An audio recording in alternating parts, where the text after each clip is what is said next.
What is going on, guys? My name is Steady. I am joined by Trav for yet another qualifier for this summer edition of Brawl Masters. How are you doing, Travis? Yeah, I'm doing really well today. We've got some good games lined up, as always, in Brawl Masters, so plans out to be a really nice tournament, and obviously open qualifier number 2, so some teams already on the board as well, looking to try and extend their lead a bit further, or some teams trying to get on the board to start with, so everybody's going to be fighting for their lives. Yeah, it's still, a bit of the middle part of the qualifiers, so everyone still has a chance, but it's an important week where you actually have the opportunity to double down on your lead or catch up if you have to. So quite an important week. It's qualifier number 2 out of 3 open qualifiers, 64 teams, single elimination like usual, with the famous draft mode that we will explain later on. After those 3 weeks of qualifiers, we will have a last chance qualifier as well. This one will not have any prize pool compared to the 3 first ones, which have $2,000 total per region. And finally, after that, we go to the playoffs. 3 teams qualify off points. 1 team qualifies from the single elimination last chance qualifier. And yeah, top 4 is going to those playoffs, and that's really where the big money is at. Yeah, exactly. You see that $4,000 off prize pool all laying in the playoffs, but you can't write off today either. We are going to have $2,000 worth of prize pool just tonight in this second open qualifier, so it's not exactly a small amount of money to play for. They will be bringing their best every single week until the playoffs, and that's exactly what we like to see, some really high quality games and hopefully some good wins. Yeah, absolutely. And as I mentioned earlier, I think it's a really important week because this is where we will start to really see trends and which teams are looking to maybe already have enough points to qualify. It's definitely already possible. I mean, especially, looking at teams like Tribe Gaming EU that are in a really good spot right now. But here is the draft mode, guys. So you proceed, first of all, by banning some modes. 2 bans for the blue team, then 1 for the red team. Afterwards, it's pick time. You can pick first as red, then blue team can pick once, and then the final mode is whatever mode is left in the list. 2 brawler bans per team as well, A, B, B, A style. So no double bans, nothing like that. Just a traditional ban system. And I think this leads us to a very rich and versatile meta and some very interesting stuff coming up, especially since, it's pretty much the only format where you do get to ban and pick those game modes and maps. Yeah, we're going to be taking a quick look at the maps now, and today we have got Minecart Madness lined up for Gem Grab, Triple Dribble on Brawl Ball, Shooting Star on Bounty, Kaboom Canyon on Heist, Summer Sunday Required on Siege, and Ring of Fire on Hot Zone. So some really nice maps lined up. I would say a few of these are some of the pros' least favourite maps, but then a few of them do make up for it. You're looking at the likes of Summer Sunday Required and Ring of Fire, some really light maps. But overall, a really solid set of maps in today's pool. And sadly, we won't be seeing any of the other maps on top of that. But going into today's games, these are going to be the maps, and that is all that can really be said about them. Yeah, I mean, obviously maps and modes are going to be very strategically picked by the different teams according to their own strengths and weaknesses, but also taking into account whatever research they have on their opponents. If they know they're super good in Siege, then yeah, let's not get Siege to be played. That's the kind of stuff and mind games you guys can expect here at Brawl Masters. We got our first match announced here. Those guys have been playing for a bit already, but this is going to be our first full match broadcasted. Noble Elite EU versus Oka Gaming. It's 2 teams that I think, Trev, have been around the tier 2 scene for a while. Some of them have quite a bit of experience already built up, but yet to really, get out of this, tier 2 and proceed to, the really biggest of biggest stages. So this could be one of their chances. Yeah, I mean, definitely looking towards Noble Elite. They've been playing very well consistently at the top of that level, but they're just not able to burst through that, and we did see them getting taken down last week by, I believe it was AC Milan Clash. So obviously they can compete with some really strong teams, but just not make it any further than that, and I feel a tournament like this is exactly where they can get through and burst through that bubble, make it to the next tier and show what they've got. And I will say, I believe they did become free agents recently, so going to be looking to prove themselves too. Yeah, I mean, you know, nothing better to get some promotion than getting a good performance. And that's what they're looking at today. Specifically, you're starting off against OK Gaming. OK Gaming, I haven't seen them too much. I've seen them here and there, kind of, you know, slipping their way in some brackets, but never really overperforming or catching my eye too much just yet. So hoping to get some of that in this match. Brawl and Heist are going to be banned by Noble Elite, Gem Grab banned by Oka, and we have Shooting Star and Bounty picked by Oka, Hot Zone on Ring of Fire picked by Noble Elite EU, and then the decider, if it comes down to a third set, is going to be some assembly required for Siege. Our brawler bans are Bell and Stu on the side of Noble Elite, and then for Oka Gaming, the one we don't see is Buzz, and the one we do see is Primo. So yeah, a lot of information to digest, but I feel like the bans are pretty much, you know, 4 of the best brawlers in the game. Nothing too deep in that. Yeah, you know, I was really looking forward to seeing some Buzz played this week, see where it kind of slots into the meta. We haven't really seen it in too many competitions so far. I believe it's played in case a couple of times. But honestly, I don't think it's really cemented its place in the meta yet, and not being able to see it yet again in this game is quite saddening for me, but I'm really not too sure where it does place in the meta, as Primo's a really good pick against it, but they're going to be banning that as well. So it kind of seems like a really smallly diverse meta, so not really diverse at all. And as you said, these bans are really nice, probably 4 of the top brawlers in the game at the moment. So looking to just try and get out of the way, and these teams at this kind of level just don't really target each other's ones, especially Noble Elite towards Oka, as they're probably not too familiar with their play style. Just getting stuff out of the way that they're not too comfortable playing themselves. Yeah, it feels like very safe bans, right? You just ban what you don't want to face. They don't really seem to take into consideration too much who they are facing. They just know that, you know, on the side of Noble Elite, they don't like Bell, they don't like Stu. Let's just get them out of the way. Likewise for Oka Gaming.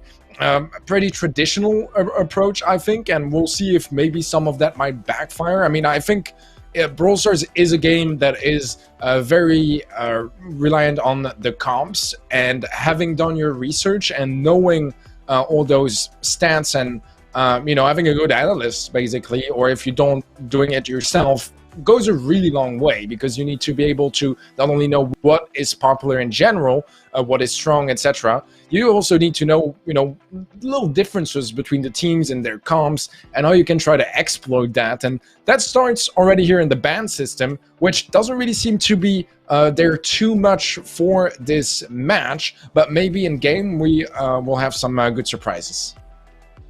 Yeah, honestly, we haven't really gone over the maps that we will be playing too much, and Shooting Star, Ring of Fire, and Some Assembly Required are kind of the maps that I'd expect people to be banning rather than picking. It feels like those 3 are the least liked game modes in competitive, so seeing Brawl Ball, Heist, and Gem Grab all banned out, some really like old game modes that people do actually play a lot, it's really surprising to see. And honestly, seeing these maps, it's a bit of a weird one, not really going to be knowing their opponents too much, so surely you'd want to be going with something you're a bit more familiar with. Yeah, I mean, you know, Shooting Star, I feel like it's one of those maps where whatever your regular bans are not going to have too much on an impact here. I mean, obviously, you could bring in like something like a Bell on Shooting Star instead of a Piper, but still, overall, I do feel like Piper does tend to win those duels against a Bell pretty often. So I feel like there's basically no impact of the 4 bans here in this first set. Ring of Fire is where it's going to be more interesting. Obviously, you know, brawlers like Stu, Buzz, Primo, and Bell all going to be pretty much viable, if not very strong on here. And a bit of a similar case, I think, for Some Assembly Required. Primo is getting really solid in Siege. I mean, Stu is absolutely insane at the moment. But Buzz is a bit of an interesting one. And as you said earlier, I'm really curious to see how much Buzz we will see banned, and if not, how much Buzz we will see played. But here we go, guys. Noble Elite EU versus Oka Gaming. We're kicking things off here with some Shooting Star action. Melanie barely makes it out alive, and both teams do seem to have a bit of a different approach than the traditional comps, where usually you will say rather a Piper than the Jean, but Jean has always been a bit of an option for it. What I think goes a bit more away from the traditional meta is Noble Elite going for also a Max and a Pam, which we've seen in the past, but really pretty rarely, and it often just doesn't work. Yeah, it's really weird seeing a different meta on this map. I feel like it's always really, really fixed. But it seems to be working really well, using that speed, using the aggression to dodge these tick shots, and nanny shots are so easily avoidable if you do play it right. A nice pull in there from Sugar, does get the head onto him from Gioka there, and that is a nice takedown for Oka Gaming, dealing with the pressure relatively well, but Noble Elite are just not stopping there, keeping it on, and this is looking like it might be a bit of a cleanup from Melny here, but good tanks from Sugar, and those magic puffs are always coming in and helping with the heals. Yeah, I honestly, I'm really impressed with how well OK Gaming were handling this defense, but Noble Elite in the end are the ones running away with the lead. Now Andre goes down though, and now it's only a 1-star difference. So Peep is heading south as well, and this could be game changing. It's gonna find Andre, but he doesn't quite go down, and now it's gonna be up to Oka to try to find a kill before it's too late. Yeah, Oka really not able to take advantage of that missed dash from Melny there. They were just too far back on the map to be able to get any pressure at all. And you're seeing this is where the PAM does really come into effect with all of those heals. There's just no chance they can really pick up a kill here, and that 1-kill dip, that 1-star difference, should I say, is going to be deciding this game, and Noble Elite are going to walk away with the first one. But I'd like to say, though, it's a bit weird seeing Sugar playing on Oka Gaming. I really didn't know he was playing that. Yeah, me neither. I was just as surprised as you were. But yeah, I mean, I think both teams honestly played pretty well considering the situations they were put in.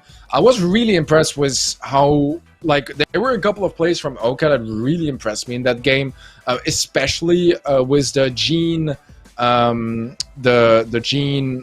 Nani combination. I think it was working so well. Yeah, I couldn't remember the name of Nani. But yeah, I think they were playing that really well, getting some really sweet pulls, and they were tanking for each other, so they both would survive those pulls. So I think that was really cool. But in the end, it is Noble Elite to run away with the win. And honestly, I like it. I think they played a bit of a wild comp for the map, and it worked, so props to them. I'm not sure if it's more of the effect of surprise that gave them that advantage rather than the comp being particularly good, because I did feel like it does have quite a bit of weaknesses. But, you know, win is a win, and they'll be looking to capitalize on that momentum to try to turn this into a set. Yeah, I was going to say, we didn't see really Oka seeing the main comp either, to be fair. We saw them running a Gene instead of what would usually be a Piper, so clearly trying to go for a bit of an out-comp themselves there, and it didn't pay off. But into this next game, we are going to be seeing the normal comp from Noble Elite now, and we're seeing Sugar running that Leon. I'm not sure if that's affected that new gadget coming into play, but it does seem to be working so far. I was about to say, the lead is taken straight off them. He had a clone earlier. I saw him walking around with a clone, so he's not even using the new gadget, which might be an accident, but I mean, it's definitely not the perfect moment for it. Although Oka Gaming, they do get a kill off that Peep, and that's going to be enough to give them the 1-star lead. We've seen in the previous game that 1 star can make the whole difference. Maybe this time around it can go the way of Oka. Yeah, so decent start for those guys, and head coming down from Natur Talent here. 440 HP, not going to be able to make any connections in the slightest, but return to sender comes in from Gioka there. Andre's got plenty of time to heal up here, though. They're not really trying to pressure, and they don't need to, as they do have this lead for a change, and it is extended as Natur Talent does pick up another kill onto Melny. Gadget pop by Andrew, though, and not taking any effect either, as he is going to miss that homemade recipe. 30 seconds left on the clock, and Noble Elite EU are going to have to slowly hurry up, try to find a kill or two. Nature Talent would be just enough to give them the lead through that blue star. Let's see if they can turn the pressure up a little bit. Dighead goes forward. It's going to be defused quite easily, but Gioka finds a kill. Sugar is still alive. And it does look like Oka Gaming are going to pick up this win here. I'm really just very confused by some of the comps we've been seeing in this first set. I mean, Leon, I didn't even feel like Leon was working. That's the thing. Like, I don't feel like he was putting on a lot of pressure. It did feel quite underwhelming, I think. I don't know how they won this one, to be honest. It felt more like it was about, you know, his teammates playing really well with their picks. I just didn't really see the Leon doing a whole lot. Maybe it's just me that missed it, but Honestly, it did feel a bit underwhelming, and I'm very confused at how it worked out so well for Oka Gaming, but it did, and we're going to game number 3 in this first set, Trav. Yeah, honestly, it's just really down to, I think Natur Talent played an absolutely amazing tick in that mid. I don't think he went down once. And then you've obviously got the matchup of the Nanny versus the Piper on the other lane, and that's favourable no matter what day of the week it is. You know, Nanny's always going to be, well, should be beating that Piper at the range advantage. And Leon's just able to tank quite a lot of shots with that clone. Obviously staying very, very passive with that Invisi heal, not being able to go on the aggressive too much, and just using that super as more of a defensive measure rather than going on the offensive like a Leon usually would with his Invis. That's probably down to the game mode being bounty, and you've got to be passive in that game mode, but honestly, I'm really surprised it works, and as you said, it's I feel like he didn't do too much there, but coming away with the win's obviously going to be a win regardless. Yeah, exactly. I mean, just like game number 1, you know, comp was a little bit interesting already on both sides, to be honest. I'm not sure why both teams are kind of reluctant to go towards the standard mirror matchup. We have 10 matches out of 10 pretty much on this map, but there seems to be that one exception once in a while, and look at that, we got Sugar on the Sprout this time around. Interesting. Leon now on John. What am I watching, Trav? Honestly, I couldn't tell you even if I knew, because I absolutely have no clue, and the pressure is coming in. They are 1 star behind, and it does have to. 1 minute 10 remaining.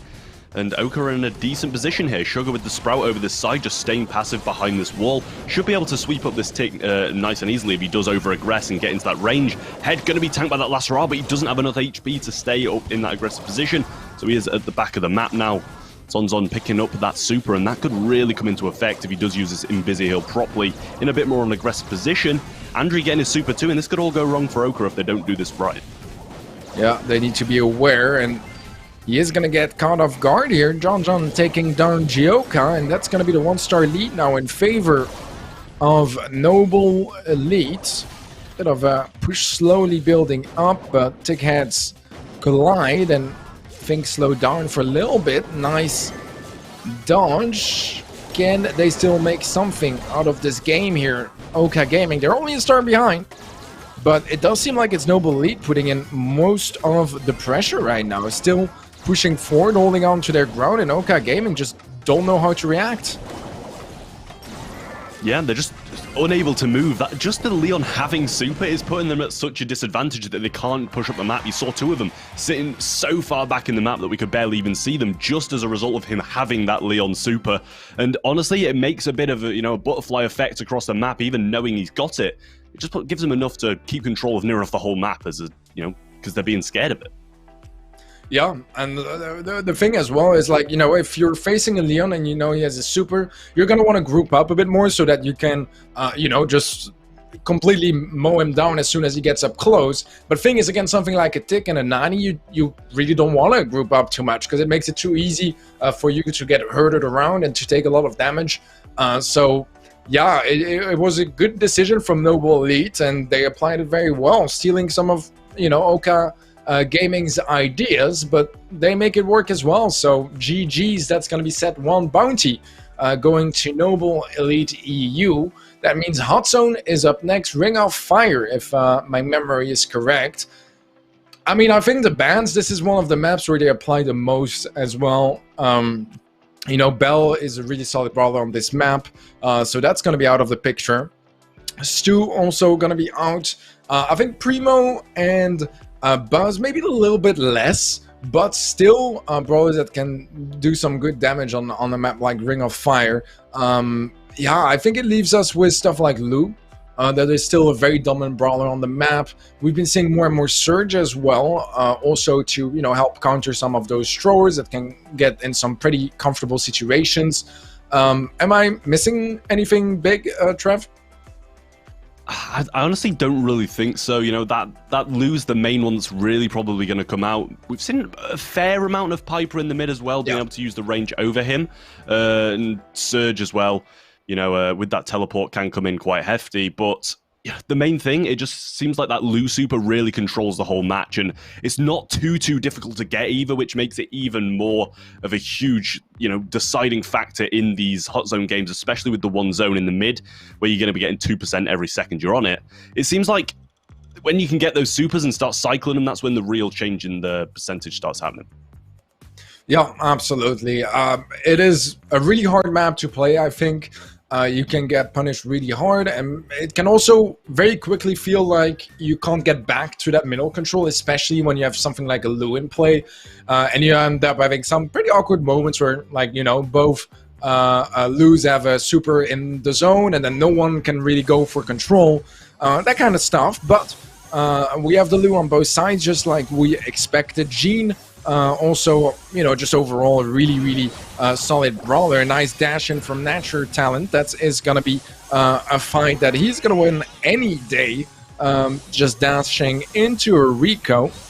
And that should be giving a pretty decent early lead to Oka so far.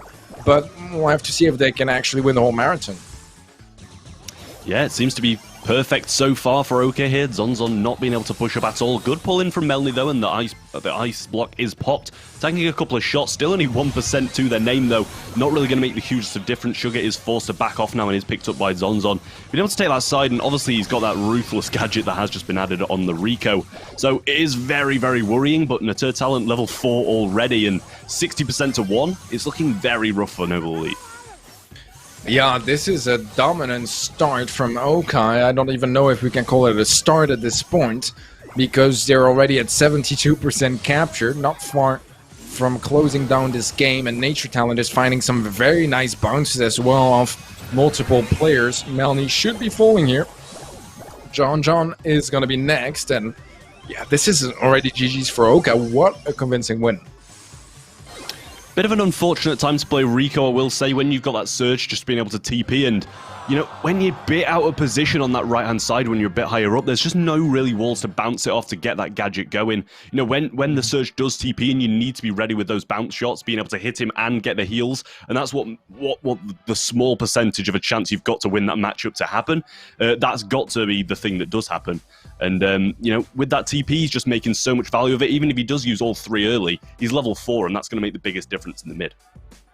Exactly. I mean, you know, as soon as he has that extra range, he can really just play it a lot more passive and, you know, stay at a distance. Almost the max distance for the Rico as well. So even if they do trade like a shot on each other, like the Rico is going to hit 1 or 2 of his bullets, whereas the Surge, he just hits the 1. That's, you know, twice the damage. So it's a really tough matchup. He also can't do anything, as you said earlier. If he gets TP'd on by the Surge, there's nothing he can do about it. There's just pretty much no shot at winning that matchup. So yeah, it's a tough comp for Noble Elite to face. We'll see if they decide to go for the mirror, if they want to bring in something a bit different. I feel like Piper could actually have gone a long way for both sides. But honestly, Oka Gaming, I think their game was pretty much flawless, right? I mean, 100% to 1%. That's pretty much as convincing as it gets for Hot Zone. Yeah, I mean, so far, I feel like in Bounty as well, all the matchups have been decided just by countering, really. Whoever has had that favourable matchup has won the game, and it did happen again here. Surge versus Rico, there's not really much chance you're going to be winning that unless played perfectly. So I feel like these two teams are relatively evenly matched. Oka, with the addition of Sugar, is obviously going to bring a huge point to their team, and it does seem like it's given them a bit of the boost that they need to be able to beat a team like Noble Elite, who are sitting fairly healthily on, you know, skill-wise, if you think about it. So I feel like it's really all going to come down to matchups in this game. Yeah, it absolutely can. I mean, I'd love to have some mirror matchups, because I don't think we have had any. Like, we've had them play the same comps, just not at the same time, which is a bit odd. But sometimes that's just the way some of those games are going to go. I feel like Noble Elite is, you know, still in a position where they could close it down in 2 sets, and this kind of start is exactly what they need if they want to try to make that happen, because Amber, I think, is a really wise choice. The pool is going to end this live, but nevertheless, a really solid start besides that. Yep, 42% to 1. It kind of seems like what we saw Oka do to Noble Elite last game. Some early aggression did go a long way. Not really sure about the Barley pick, though. That seems like a bit of a worrying thing to me. Herbal Tonic is going to be thrown out, providing some good heals to his teammates, and Sugar's already sitting at a lump sum of about 6.1k HP, thanks to those rough heals, or the increase to his max health, should I say. It's not really heals. But regardless, Noble Elite looking very, very strong in this matchup, and Natur Talent with a power-up now can do a lot of damage down this left-hand side if he does get his position right.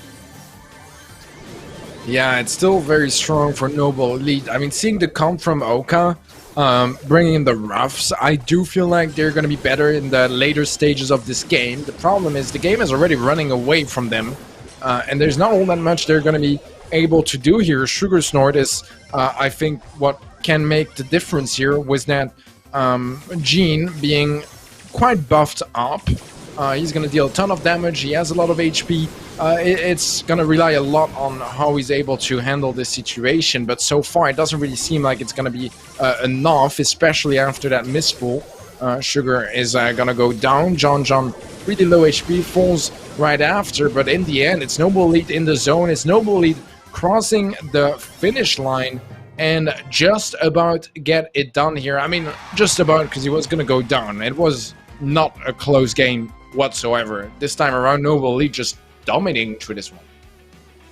Yeah, it just seemed like it was Gene providing all the mid control, and his teammates just really weren't the best picks on those brawlers, a Barley and a Ruffs. They really don't have enough DPS to get, you know, the speeded brawlers out of their face, and that's kind of what it boiled down to at the end of things. They had that really good start, comparable to what Oka obviously had in the previous game, and then they were just able to keep running up the map, keep getting that control back near enough instantly because of the lack of damage. Yeah, I completely agree.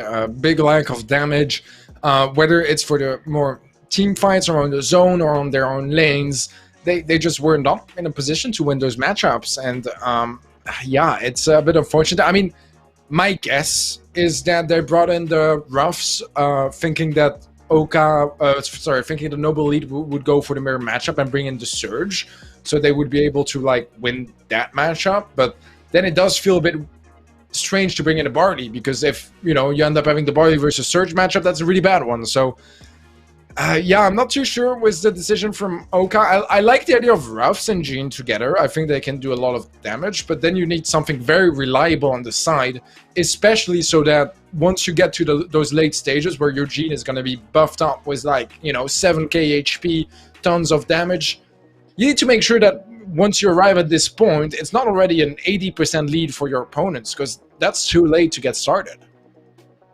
Yeah, it just all results in too much defense and not enough offense in that comp there. And, as you say, the Rough seems like a good pick. It feels like you're going to be coming back in the later stages of the game, but there's just no support there to be able to do it. The Barley just really wasn't the best pick at all. The Herbal Tonics being forced out really, really early as well, so they didn't have those heals in situations where they really did need them towards their back of the game. But then you've obviously just got to take something with a bit more DPS. I feel like the Rico might have done an actual really nice job there on the sides. Alright, well, we have a Sprout coming in for Noble Elite this time around. Poco Rosa with the Roughs. Interesting. I think that's the very least we can say. I think this can give a bit of an advantage to Oka, because they will now struggle to have the DPS to take down a Rosa. They will have to rely on those pulls from Melny, but I honestly never really like having Sprout and Gene on the same side. I feel like they're kind of like, canceling each other to their full potential, if that makes any sense. Nice super from Andre, which should slow things down a little bit for Oka, but still, they are catching up quite quickly. Sugar gets frozen, he should be taken out, will be indeed, and Nature Talent, well, he does have a ton of HP, so it's gonna take a while before they can take him down. Well, never mind. Yeah, they just... They just need to mess up this rotation of the Lu Super. It's been on the map the whole time, and it just prevents the Poco and Rosa from coming up the mid and doing what they're really there to do, get that percentage onto the point with really no repercussions at all. They've got all of these beefy heals coming in, but Andrew's just getting super after super, and this is a situation where they do need to be in. Is frozen now though, but the heal is there from Gioka, and super thrown behind him. It's going to all be relying on a Poco to get that base percentage on the zone. Natur Talent going for a flank, but really I don't know if they've got the time to pull this off, as Ruffs just really isn't providing any assistance down this side. Now does come in as well, but Poco enters the zone on 2k HP, a heal coming in, and this is where the turnaround can happen. Yeah, it's a better position now for Oka, as they should get that team wipe indeed, and now they have a shot at closing things down. They take back the lead, and It's late, but it's so close to the finish line. 4 more seconds, and here we go. OK Gaming take this set. We are going to set number 3, Trav. Yeah, honestly, I wasn't feeling too optimistic about Oka's comp towards the mid of that game. It just seemed like Andrew was able to just get super after super after super, and they just weren't able to push on. But as soon as they got position in, with all 3 of them coming out of spawn and Rosa going to be directly in their faces as soon as they tried to push up past that point, it was just all over for Noble Elite as they just could not get out of that position.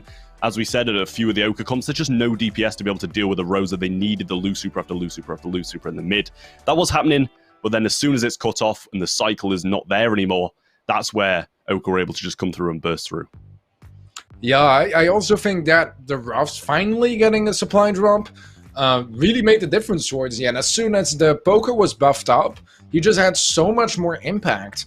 Not that he heals his teammates more with the capo, but still, he was able to get a ton of extra damage, which also meant that, you know, in those individual fights, he was just coming on top, and he won that 1v1 with the Gene, where Gene ended up having to retreat and got taken out by the Ruffs eventually. But I think that supply drop actually made quite a bit of a difference towards the end, and OK Gaming were able to utilize that, you know, extra little tool they got very, very well. Although it was still a bit of a shaky set, but so was the first one, to be honest. So let's see how set number 3 goes. Siege, some assembly required. One of the, you know, all-time favorites in this mode. It's gonna be an interesting one. And here we go. Rico on both sides, very popular at the moment. Almost a mirror matchup, actually. The only difference is gonna be Barley for Noble Elite. OK Gaming preferring to go to a bit of a more traditional Gene, I would say. Yeah, I honestly really like either side of this comp, to be honest. You know, the Barley's going to provide a lot of offensive damage. Gene going to be able to get those pulls eventually, should I say. Hasn't got one yet, but Talent doing a really nice job of staying up as long as he did. That bolt is going to fall just outside of the zone, allowing Noble Elite to extend their lead 3-1 before the next push even comes in.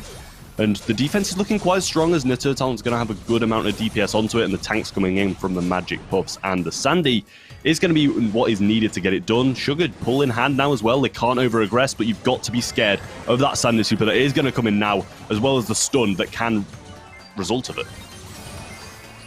Yeah, they need to be careful. Joka is going to be the first one to get stunned, but a nice pull from Sugar opens things up on John. This bot is most definitely going the way of Noble Elite. This is a question of how much scrap OK Gaming can pick up, how many spare bolts they can have to start things off with a lead. It's going to be a decent amount, but nothing too crazy either in the end. It's only a bolt, actually, so yeah, it's better than being behind, but it still means they need quite a solid retake if they want to have a shot at getting that final bond. Joka goes down. There's going to be the damage that Noble Elite were looking for, and now they're in a pretty sweet spot, because even if they don't get the bot, it's not going to be that big of a siege bot, and OK Gaming, I mean, they'll still have to deal a ton of damage.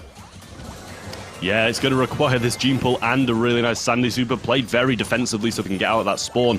But they do need to make something happen alongside it, because even if they do just keep on banking these bolts on the right-hand side, that's going to be enough for them to win it. Nice pull comes in from Sugar there, and this might be the turnaround needed. I don't know if there's enough time to bank those bolts. It might result in a draw if he does get it back in time. But he doesn't just get it back, and that is going to be a tie. Looking like Noble Elite are going to take this one and take it to match point in Siege. Yeah, I think Gioka was carrying 3 bolts at some point, and they don't like you know, get picked up at the same time. So it's like picking them up individually. Whereas if one of his teammates picked one of those up, that would have been the extra bolt they needed to take the win. So I can see how those mistakes happen, because obviously, you know, you're in a rush of time. You want to pick up every bolt you see. But at the same time, I think that's, you know, those moments where you can see some communication problems, where this is something they should have called. You know, they knew they were in a situation where it might end up being a tie or not being enough. They should have talked like, okay, we need to make sure we spread out those bolts so it doesn't end up being one guy carrying multiple, and, you know, that's enough to make the difference in how fast they get picked up and if they get that final ball or not. Yeah, you've got to think faster, and that's the thing. You're thinking really, really fast, and you just don't pick up things like that about how close it is, about, you know, who's going to be picking up the bolts. It's just, you just get them in your hand, try get them back to the Ike and pick up that push, but it just wasn't enough in that end of things. They didn't have the push out early enough, and they definitely needed to bank a few more when they did eventually get that control in the second push there. Just didn't get enough bolts back, and as you said, it seemed like they were going to have a bit more of a gap, but it ended up only being like 3-2 in favor of them. Yeah, it was definitely close. But yeah, we'll see if maybe OK Gaming can come up with some sort of a comeback. They'll need it right now because it's match point coming up for Noble Elite EU, and they're going to get the opening kill as well. Gioka might be next up to go down, and he will be. There is a trade from Sugar, but 2-on-1 trade in the end, and that's going to be a pretty nice situation for Noble Elite. Sure, they don't get that first bounce, but having the amount of bolt save right now, which is a 4-0 lead, that's going to be building up a really solid economy for whether it's, you know, bot number 2 or even bot number 3. The best thing about Untitled Talent playing Mortis here, he really doesn't have to think about who he actually goes in on. He's got that gadget as well. He can literally 3-shot and use that gadget on pretty near enough anybody except from with the exception of Sandy. But super down from Noble Elite is going to be where they need to push out. An absolutely amazing clip from the Lu as well. And looking at that, they haven't got a very defensive comp, but as soon as you put Lu into the mix, that is going to be where it all happens. They've got the damage from the Barley, the bolt pickup ability from the Mortis, and the defense from the Lu. I feel like it's a very, very well-rounded comp, but a few more bolts are going to have to go back for them to be able to secure this last push. Level 6 bot for Noble Elite. OK leading by 3 bolts, so not too bad of a position for them, but still going to be challenging. I mean, this defense is going to be easy peasy. Obviously, lose super in the face of the bot. Yeah, it can't really get easier than that to defend. They're not going to take any damage of that bot, but now it's going to be retake time, and it's important for Noble Elite to get this bot. Otherwise, it's pretty much automatic win already for OK. Then it's going to be double match point. Noble Elite don't want to give up that match point advantage they have right now. Andre is surely going down to Nature Talent. John can't really do all that much of that situation either. This bot is going to OK Gaming, and unless we get some sort of a crazy dive and a perfect defense, this is going the way of OK. Yeah, you can't go wrong with a double match point on the first game of the day. This does foreshadow what we do have coming up. It promises to be an amazing day, and this is going to be Oka taking this game, and double match point, as you have just said, coming up next. I'm so confused at what they're going to bring out, because I feel like Oka's comp there was really something that was very, very random. I don't think anybody could call a comp such as Mortis, Barley, and Lu, but it happened and it worked. So who's to say they don't do something very similar? I honestly like it. I think that just overall, that covers a lot of ground. You know, the Mortis can make sure they get as many bolts as possible, focus mostly on that. Once in a while, if he can, you know, assassinate someone on the sides, sure, go for it. But mostly just going for those bolts, getting there first, and covering a much larger ground than most brawlers. And then with the Lu, you cover the biggest weakness that Mortis has, which is defense. Because in defense, yeah, Mortis is not going to be doing a whole lot against that siege bot. Whereas Lu not only has high DPS, obviously the super is where it's at, and how you can get those flawless defenses. And with was it a Barley they had as a third brawler? Yeah. Or was it a Sandy? Yeah, a Barley, right? And with something like a Barley, yeah, if you just get just one bot, you can still deal like decent amounts of damage off that. So I honestly think it's a pretty decent comp, and it might not always work depending on, you know, what is being played on the other side, but I do feel like it does cover a lot of ground, and it's good synergy of brawlers, even though, you know, directly you don't necessarily think of it. They kind of cover each other's weaknesses in a pretty nice way. Yeah, it seems like at first glance you're a bit worried about it, and I definitely was seeing the Mortis come in. It's a bit of a difficult pick, but then once you look again, Mortis is absolutely wonderful against all three of the brawlers that they do have. So absolutely amazing counter on the side of the Mortis, and then, as I said during the game, there's just no stopping a Lu defense really unless you get him down just before the push comes in. The super can literally 100% defend a push, and that's all that was needed, to be honest. You know, you've just got to get these defenses down, get some damage with the Barley, which is where the real synergy does come in. You've got the Barley for damage, Lu for defense, and Mortis to pick up the bolts. It does kind of change your perspective on some of the comps that are being played.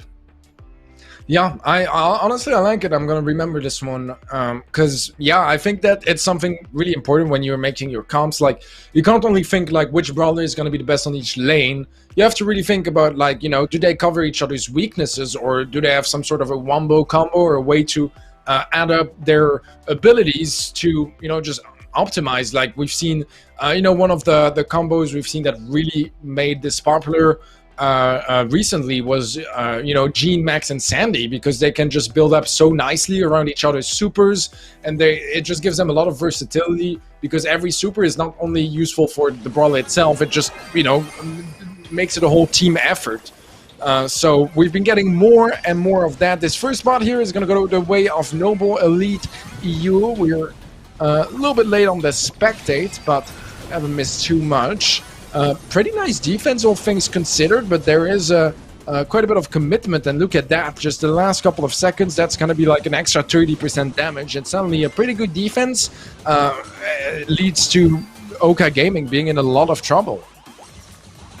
Yeah, a few nice dukes from Sugar did go quite a long way there, but he's just unable to push out this back line, and honestly, not looking very good for them at all. They're just not making any progress up the map. Do start to now, but it's a 2v3. And with that Sandy super down, you really just don't have much chance at all. TP coming in, but an absolutely phenomenal super from Melanie there. Getting that double kill and cleaning up. This should be it. 29% to be dealt, as a super from the Barley did come in as well. And if they don't finish up here, they've got loads and loads of control anyway. So this is looking like a GG in my eyes, as Noble Elite are going to take the win. Yeah, I feel like with this whole series that went down to the final game of the final set, that was a very like anticlimactic ending.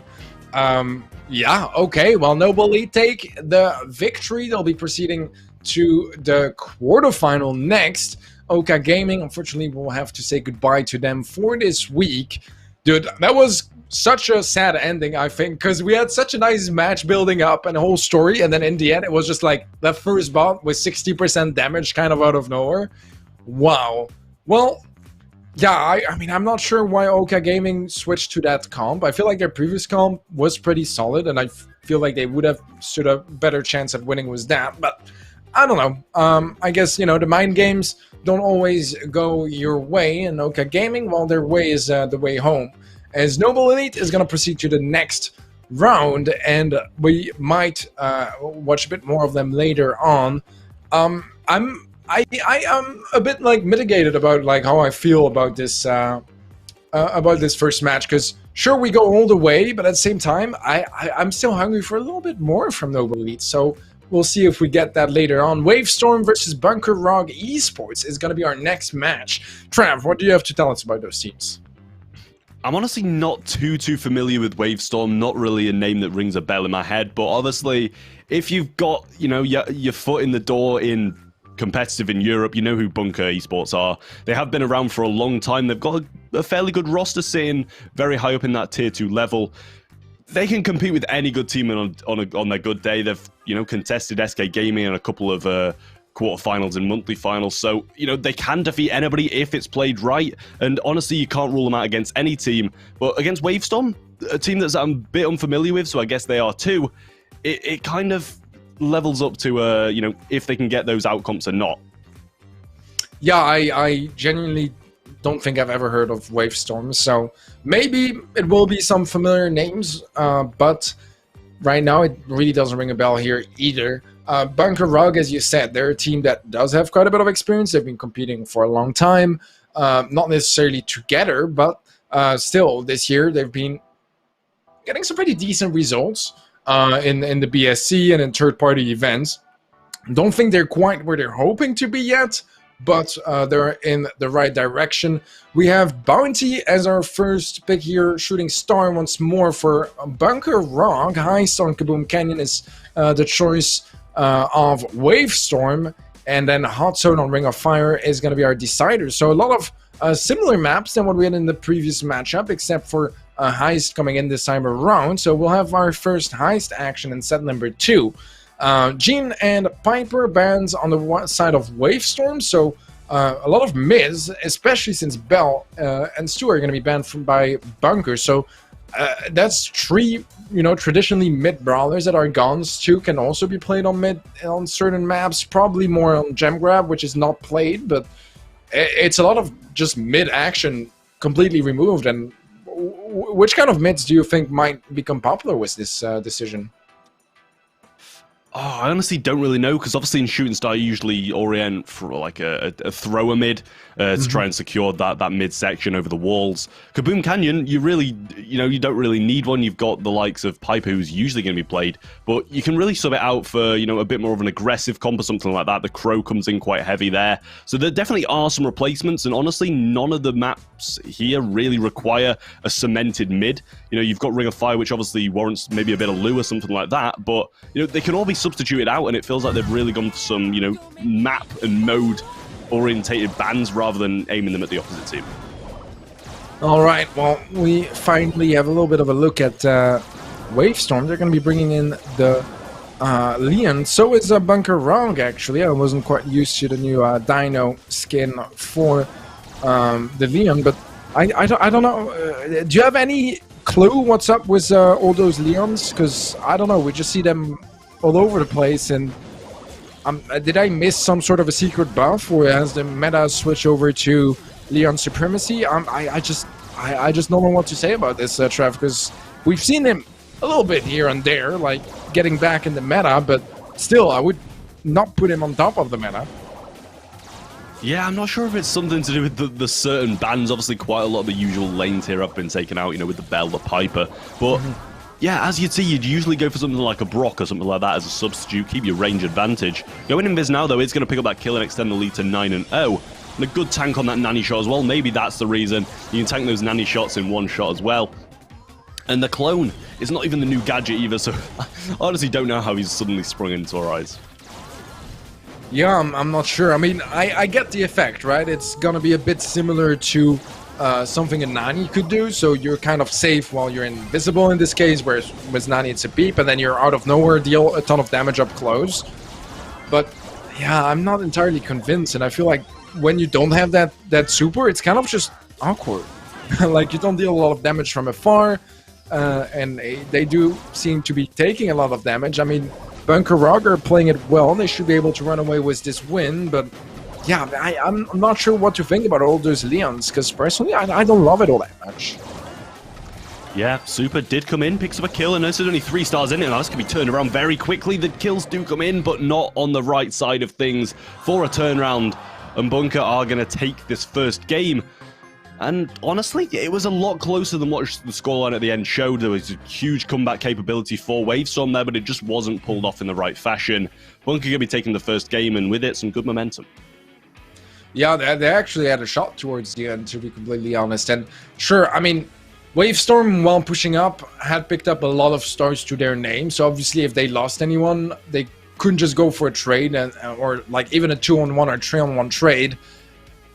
But yeah, it was a good attempt. They were almost there, just, one kill going differently, and that could have made the difference. Bunker Wrong looking fairly strong. I'm still kind of struggling to make up my mind about that Leon. I'm sorry, but I don't know, man. I don't think it's that good, but maybe I'm wrong. We'll see. I mean, obviously, I think that's a really valid point, that a lot of the brawlers that you would more typically expect on this map were out of the picture in the first place. Notably Piper, Bell, Jean, 3 of, the most popular options for the map. So it does make a bit of a hole for what you want to go for. But oh, look at that. We got the Mortis and Bull, as well as a Poco on the side of Wavestorm. Bunker Rock Esports going for Nani, Brock, Leon again. So same comp on their side. Let's see if it's going to be the same result this time around. The lead does start on the side of Wavestorm, as obviously with a Mortis, you have quite an easy time picking up that first blue star. Yeah, a few shots wasted by the clone of the Leon there, but not really going to amount to too much, as Bull can take it down very, very simply. Being pinned very far to the back of the map right now. Bunker putting some good pressure on it. It is warranted as well, being down with that star. Few supers being picked up now, and this Brock super can go a long, long way as they're all bunched up here. Poco is taken down on a pickup as well from Nani, and Brock's going to fall too. A team wipe from Bunker Esports here, and that's going to put them 6-1 in the lead. And, keeping their range is going to come at a huge advantage now as they're running a very, very short-range comp on the side of Wavestorm. Yeah, this is not going to be an easy situation for Wavestorm. Dash in from FTRT is going to go down, and he can't quite pick up the kill in the way either. I mean, Boss might go down, but never mind. He's still going strong, and it's true that with Invisi-Heal, you can heal up quite quickly and just reset those fights. Not only your position, but also then heal up, right? So I like that aspect of Leon, but yeah, this is a pretty much a slaughterhouse here in favor of Bunker Rock Esports. First kill finally going the way of Wavestorm, but it's traded out immediately, and it's not going to make that much of a difference right now. Yeah, honestly, unless they can get a huge turnaround in these last few seconds from this Mortis, but it is completely shut down by a Nanny Head, picking up his super for the first time in the entire game and being taken down like that. Not the position you want to be in, and this is looking like Bunker Rock are just going to close this first set out here and now. Nothing they can do about it, and honestly, if you're going to bring out that comp, you're clearly not feeling too confident in something like a mirror comp against Bunker. You're going to be put in a position where you're going to be on a very, very rough side of things to be able to pick up a win at all when you're being kept at such good range. Yeah, so something I want to point out as well is, as far as my memory goes, I thought Hangwin was a manager. So I'm not entirely sure what he's doing with Wavestorm. I mean, we don't really know Wavestorm, right? But I know him, I believe, as a manager, like a couple months back already. So I'm not sure if, you know, it's their usual roster or how serious they take it either. But, I mean, you know, they're doing what they can. Against Bunker Rock Esports, that's often not going to be enough, though, because they're Bunker and they're pretty good. You know? So, yeah, Heist is going to be up next, Kaboom Canyon. One of my favorite maps, actually. I really enjoy this map, mostly just because I enjoy the brawlers that I met on this map. You can expect some Colette, you can expect some Crow, some snipers, whether it's Bell, Piper, maybe even Byron. A lot of brawlers that I really enjoy playing, and I enjoy watching them as well. So we might have some of those brawlers in action again, and I'm excited for it. Yeah, it seems like a lot of the bans were heavily focused to here. We've got the Piper, the Bell, which are two really, really good picks here, as well as I'm pretty sure Stu's going to be an absolutely amazing brawler as well, so that's being taken out of the mix also. I don't know, it's really going to boil down to some more mid-range brawlers now, because the ones that are really used, keeping them at the range, have been banned out, unless you want to be taking Nanny or something like that. As you said, Byron Colette is a very good combination that was really good a couple of metas back. We might be taken back to that now that the current meta has been completely taken out of the mix.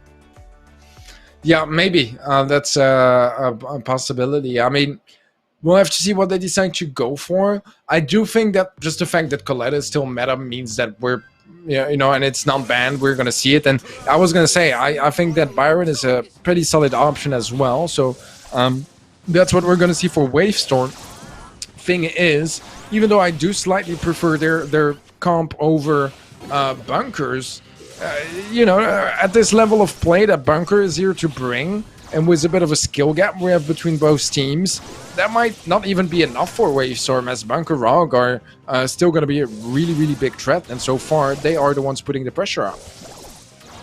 Yeah, being taken down like nobody's business here. Also being taken down as well, the Crow is wiped off the floor, and that's some really good damage. I really didn't even see it coming through, to be fair. Brock obviously got a few shots on safe. Super's going to secure a couple more shots now as well, and Bunker just firmly in the mid, not really being let up at all. We're going to need a really, really nice Crow slow to be able to take this down, and Byron just not going to be connecting a few of these heals. And Colette is going to be almost taken down. Splash coming in now that he does miss another shot onto him. Just going to be securing that heal, and we're going to need to start seeing a push out relatively soon, or it's going to be too little too late for them. Yeah, it's a bit of a difficult one, and honestly, I like the approach from Bunker as well. They're playing three very high skill cap brawlers that do rely a lot on, you know, your aim and mechanics and dodges to just take those duels, and I think that's the right approach as well. Just considering, as I said earlier, there's a bit of a skill gap between both teams, and that's going to be match point coming up now in favor of Bunker. So far, I have to say it's been a very smooth ride for them, and Wavestorm not causing too much trouble to them just yet. Yeah, we did see a lot of sweeps last week, so seeing that first game go to the last one was a bit of a weird one to see, but obviously back in fashion here as Bunker are looking very, very good. Did take the rest of the brawlers that are the long-range ones. a couple of them aren't usually seen on this map, but clearly brought in as a bit of a substitute. Knowing that they can keep the range against the likes of a Crow is going to go a huge way in beating that team, as Crow just can't do anything unless he hits a couple of opponents and gets that slowdown. You're really left just watching the game at the long range. Yeah, I think that's just the kind of fights they should take here, Bunker Rock, you know, just they can afford to just play down to the mechanics, take a comp like that at this level of play that Bunker brings, and, you know, having that sort of skill gap between the two teams, they can afford to just go, you know, all guns blazing and purely 1v1 duels on their sides of the map. Worked out great for them, and honestly, Wavestorm did not stand a chance in this game. Like, I like their comp a lot, considering the bans and stuff. I really like their comp, and just in general, I am a big fan of Byron and Colette being played together. I think it works very well with Crow as well. So it's a Crow, it's a comp I enjoy watching, that's for sure. But if the skill gap is this large, then Bunker Rock, whatever they do, if they, you know, have brawlers they're comfortable with, even if they get out-comped or don't have the optimal comp, I think they're going to win those matches any day. They are going to be bringing out Triple Tank now, and as you've just seen a B played against you, I really wouldn't think that'd be the first thing that springs to mind, especially because they've cemented it with an Amber now as well, which is going to be even better at dealing with those tanks. In comparison to the last comp, Penguin's going to be falling near enough straight away, and so is the Bull, joining the Daryl and Primo. But a good slow from Boss there, going to be putting his honeypot down as well, tanking a few shots, but is going to be taken out regardless with a nice trade. Sadness, which I think is a shield, is going to be playing that Brock. Just trying to get a few surprise shots here, but does miss a couple, and it just looks like they're firmly placed in spawn now. A roll does come in, but a slowdown with two fashions from Boss with the pot and the super. Going to be taking him out, and control back in their favor once again. I mean, so far it's not really worse than the previous game. It's just not a whole lot better either, and they'll need a bit more than that. Boss survives with 68 HP as well, just not enough with that burn from Penguin. And right now, yeah, it's kind of tough. I mean, they'll get 9% of that dive from FTRT. Con 345 trying to make something happen as well, but I just think it's a bit late, and they're just so far behind already. Penguin was a nice jump in, but ultimately doesn't even find the connection with it. Does get the kill on Sadness, and that's a nice dash from Con as well. But Wavestorm, they need to capitalize. They need to find more damage of, you know, when they get those skills. Yeah, this is going to be where it really can come in. Daryl does roll back instead of forward, though, which is going to disrupt a bit more damage that could have possibly come in. Good roll yet again, though, but a slow and a few shots from Boss is going to be doing a lot of damage. Shield's wailing away at the safe, and that is going to wrap it up with a nice super with a lot more connections than what I was expecting. It's going to close this out, and Bunker are going to take it 2-0 in a very, very nice fashion as well. I mean, Wavestorm just really didn't stand a chance. You see them load in with triple tanks, and you just think, why would you do that after playing against a B in the previous game? Yeah, a lot of kind of chaotic and odd decisions overall, whether it's the comms or and some of the, you know, in-game decisions that they took. You know, we said it already. There's quite a bit of a skill gap between the two teams here. Wavestorms, I mean, I think they can be happy with going all the way to round of 16, you know, anyways. And losing against a team like Bunker Rock, I don't think they'll let that, you know, let them down, because that's pretty much a result that anyone rationally would expect. So good for Bunker Rock, moving on to the quarterfinals. Wavestorm, I think they have a lot of work to do, but, you know, those kind of matches do give you a lot of vaults to look back at, try to fix some of those mistakes, and if you put in the time, it can go quicker than you realize. Yep, honestly, the best way to improve is to lose. You know, you're not going to learn anything from winning, really. So, you know, you just got to go back and watch all of those VODs, get some, you know, improvements going, notice what you've done wrong, and just improve on it. And that is the best way to get better at Brawl Stars and near enough every single game. Yeah, I mean, you must have improved a lot of, you know, in your Brawl Stars career, Trav. I'm sorry. Clearly not enough. Clearly not enough. Sometimes I'm just in a bad mood like that, you know, and I just get so aggressive, and I didn't mean to, Trav. Anyways, bracket, guys. Let's give that a loot. And Trav, why don't you run us through this one? Honestly, you've hurt me too much to even speak to anymore, Teddy. But it's going to be Tribe Gaming and EXO free agents in the first quarterfinal in the top left. They're big, are going to be waiting for their opponent between Genius Gene, which is Stop Rob's team, and Flip Joysticks, which I'm not too familiar with, Reply Totem.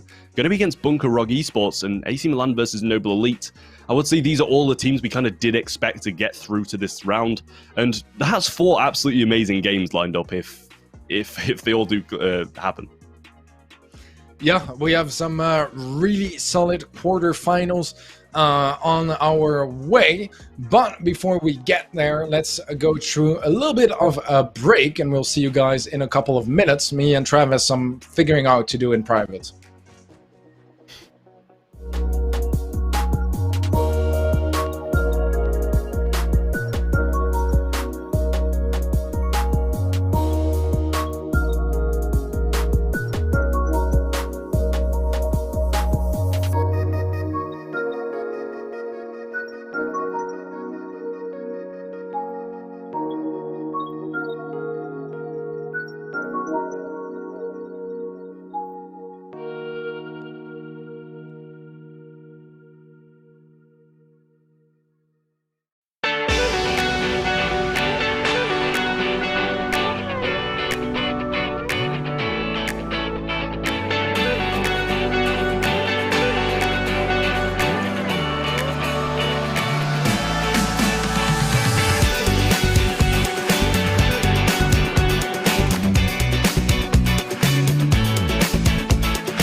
Welcome back, everyone. We are up to our quarterfinals now for the second qualifier here in the summer season of Brawl Masters. My name is Teddy. I'm joined by the most handsome caster of all time, Mr. Trav. How are you doing? Hope you are still doing well after that break and that, solid talk we had to have. Yeah, honestly, you've got some making up to do, so keep those handsome comments coming. Honestly, though, yeah, really looking forward to this game. Tribe Gaming versus EXO Free Agents. Bit of a grudge match. We've seen a few games that they have been playing recently in other tournaments, and, you know, it seems like they are really, really good friends outside of it as well. So it's all bragging rights, and they're all going to be putting their all into this game. So I'm really eager to see who comes out on top this time. Yeah, I mean, you know, all of those top teams, they know each other very well at this point. There is some real beef sometimes, but most of the time, you know, it's also just friendships and all that good stuff for sure. And as you rightly said, you know, it's always part for the money, right? That you're competing in esports and stuff, but a big part is going to be the glory and the honor and privilege to be performing at the highest level, at the highest events, and to show that you are the best player, your team is the best team, and both teams here are hungry to show that to us. Also, two teams that have gone through quite a bit of stuff this year, even in the last year as well. A lot of, you know, whether it's roster changes or ups and downs. Two teams that still, I think, have yet to really prove themselves that they are the best in the region, and they're looking to do that today as well, as they meet up quite early in the quarterfinals, because those guys are big names. I mean, both in the top 5, I believe, right now in points in the BSC as well. They're really, really solid teams, and, you know, if you guys are a bit new to the Brawl Stars esports scene, those guys have quite a bit of history playing against each other, and they got a lot to prove. Yeah, well, I'm going to say, you know, meeting in the quarterfinals is really something that you don't expect for these two teams, but the seeding it makes up for it, you know, with that big being able to upset EXO last month. It does pin them against each other really early on this month, and whoever comes out of this one on top is going to be getting some good points, securing a semi-final spot. So, you know, there's definitely room for teams to be knocked off the high horse, like Tribe are #1 at the moment. If they get knocked out in the quarterfinals, we're probably going to be seeing a new top team today. Yeah, it's definitely a very interesting position here for both teams, because Tribe, it's an important match, not because you know, they're slacking in points or whatever not, but because if they can win this one, they're setting their chances really high to be attending those playoffs. EXO, it's the opposite. They have some catching up to do. They went out, I believe, in the quarters as well last week, and they definitely want to go a lot further than that. They want those points. They want to go to the playoffs, and for that, they do need to take down Tribe right now. We got Gem Grab on Minecraft Madness being picked by EXO Free Agents. Bounty on Shooting Star for Tribe. Hot Zone Ring of Fire is going to be the decider, and that means that our bans here are Gene and Piper once more for Tribe Gaming, and Bell and Stu for EXO Free Agents. Are those the actual bans? Because it's the exact same ones as the previous match, isn't it? I mean, honestly, looking at the maps, it kind of makes sense if they are. Gene and Pipe are going to be used on, well, can be used on near enough all of these maps, to be honest, you know. Especially Minecart Madness, Ring of Fire, and Shooting Star are going to be some really good Piper maps. All three of them able to use there. And then EXO going for some more, you know, common bans in the Bell and Stew and Tribe. It's weird to see them banning Gene and Piper, considering you'd probably say those are two of their top brawlers.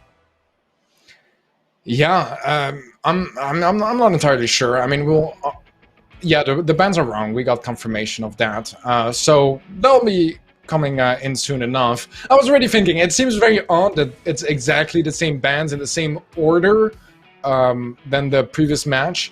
It just seemed like statistically unlikely, let's say. And as you rightly pointed out, just some stuff didn't really make too much sense either. You know, when you have some brawlers that are really good for Tribe Gaming, and that they would ban some of their favorites brawlers, some of their iconic brawlers as well. But those are the correct bans, and they make a lot more sense. Stu and Buzz are two brawlers that Tribe don't like. I mean, Buzz, you know, it's a bit more recent, but Stu, they've been not the biggest fans for a long time now. Bella and Sprout, also two brawlers at EXO, they tend to just want to get out of the way. Sprout being one of their more iconic bands as well.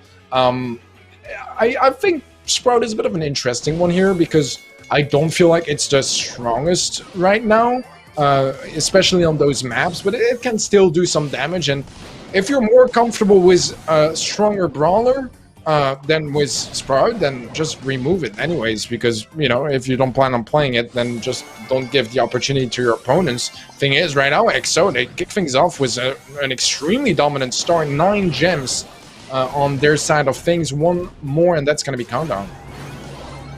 Yeah, YE is taken down though, and that gives the control to Tribe Gaming, which is exactly what they need. We've got to maintain this for the longest amount of time now, or as EXO will be pushing back up for that gem. Minecart might disrupt this control that they have managed to get. Curse looking to try go for Tom, but a good jump is going to secure that one. Drage being forced to jump back. Tom covering for him as he does try to heal up. Spen's not going to have any walls left though, and that can put Tick in a really precarious position heading into the last portion of this game. Yeah, just 1 gem, you know, that's just such a solid lead for EXO. And although they have lost control and things are looking better and better for Tribe, they still need to be careful. But right now, with that jump being forced out as well, Tom having a bit of a friendly hug with the minecart. Some Bentley is going to get sniped down and things are falling apart here. Cursed is taking a lot of damage. He's next to full. Tom jumping away with the gems, and Tribe Gaming, they managed to turn around this game. It was, I believe, a 9-0 lead in gems, and Tribe Gaming, they're the ones with the countdown. That is an absolutely amazing turnaround, I will say. That mid-control could not have come sooner for Tribe Gaming. And they are going to be taking this first game, and what an amazing turnaround that was. That's going to be feeling really, really bad for EXO, having lost that game, especially with no tick walls. And, you know, with a Piper pinch, that's literally 1 shot from a Spike RNG, 1 shot from a Piper, and he's down. Losing that game is going to really hurt them, I think.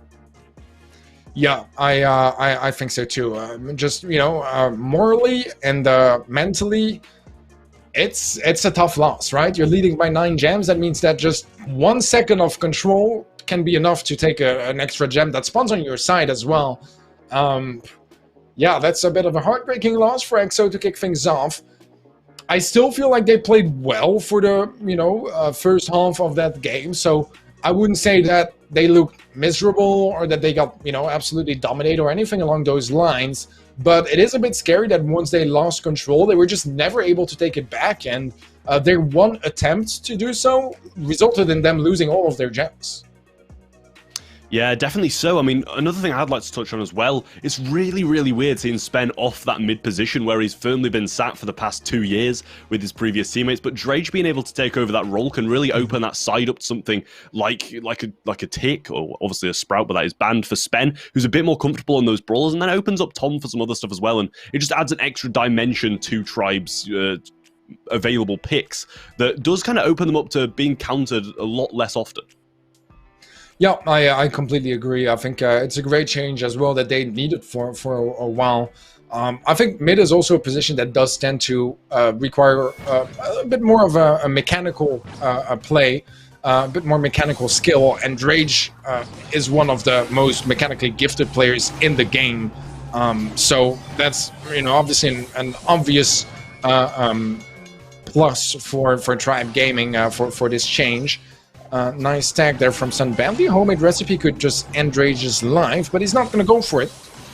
And instead, they remain in center control here. EXO. Only a single gem lead. There's another one on the ground that Sun Bentley can just pick up. Drage is going to get pulled. That's some more gems getting put up close, but it's a 2-on-2 situation, and Sun Bentley on the Piper obviously doesn't want to get too much up close. Does need to be careful. Homemade Recipe pumped by Drage. Not going to be using it just yet. He knows that when he does, it has to be able to find a connection. Will do just that, but not really able to get the finish. So, yeah, right now, Tribe, they're catching up gem-wise, but once again, it's kind of still possible to go either way. Yeah, I must say, the ability of Drage just being able to stay up there with the Jukes as well, it's absolutely ridiculous how well he was able to just hold that mid-control on his own just by keeping his range there. And he has managed to bring it back to 5-7, which is, you know, as last game happened as well, they did start off very poorly and then did come back in a very, very nice fashion. But being forced back into the spawn now just does have that range over anybody who's going to come to his lane, and YD's also keeping control very, very solidly. I will say Spen does need to try and get some extra power-ups. Well, this could go very sour for Tribe Gaming. Good shots coming in from Tom, though, and that can really change everything as YD's going to fall very low, have to back up now, and that's 7 in hand for Drage. Yeah, next gem spawns on the top side of the map.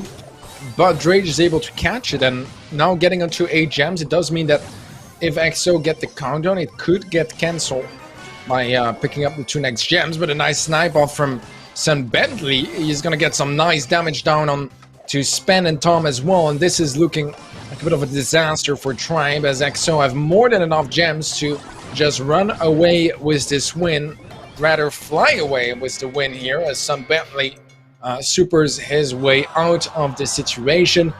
It did feel like we might see the same result as the previous game with a Tribe comeback, because that was kind of what it was leading towards. But this time around, EXO were able to hold on to that mid control a bit more firmly and, you know, take it back when it mattered the most. So good for them, but still, it did show a bit of a trend of, you know, a really strong start and then things a bit calming down and getting a bit more complicated for EXO.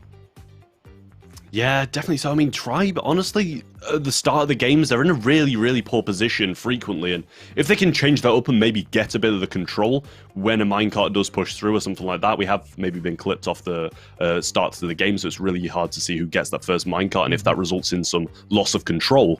But honestly, Tribe haven't been looking good off the start at all, and that's what they really need to be working on, as EXO just having such a big lead in gems means they don't have to risk anything, and that allows them to, you know, play a bit more passive and let Tribe come into them instead of having to push. Yeah, I agree. I think that in the first game, I was thinking as well, like 9 gems at this point, they don't need to do any aggression, because if they get anything done, then they manage to just, you know, take back that 1 gem that spawns on their side with a minecart or something.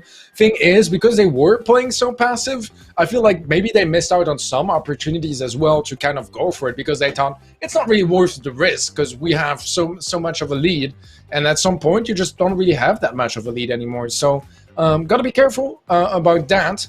But it did look like a much better game. Obviously, it was a win on their end. We'll have to see how game number 3 goes. So we are going to a decider for this first set. Both teams looking pretty good. I still feel like EXO is looking a bit more dominant and Tribe a bit more, you know, just reacting to what EXO are throwing at them. In game 1, they reacted well. In game 2, they couldn't quite react in time. There you go. Let's see if it does affect it, as Tribe are going to be the ones with the minecart this time. Need to take advantage of it. It looks like they're going to be, as a few shots connected onto Curse. Spen going to be playing that Gene on lane now as well. We know how familiar he is with that brawler, and it shows as he does get that early pickup onto Cursed with a nice pinch from Drage along the way. 2 gems have spawned on EXO's side, though, due to those fixed spawns now. Not going to give Tribe the lead that they do want, but 3 gems off the start is nothing to complain about, even with Spen going down. Yeah, I mean, especially since we've seen that they've been getting, you know, better and better the further they get in that game. Curse is going to get pulled. It's pretty much a free kill at that point.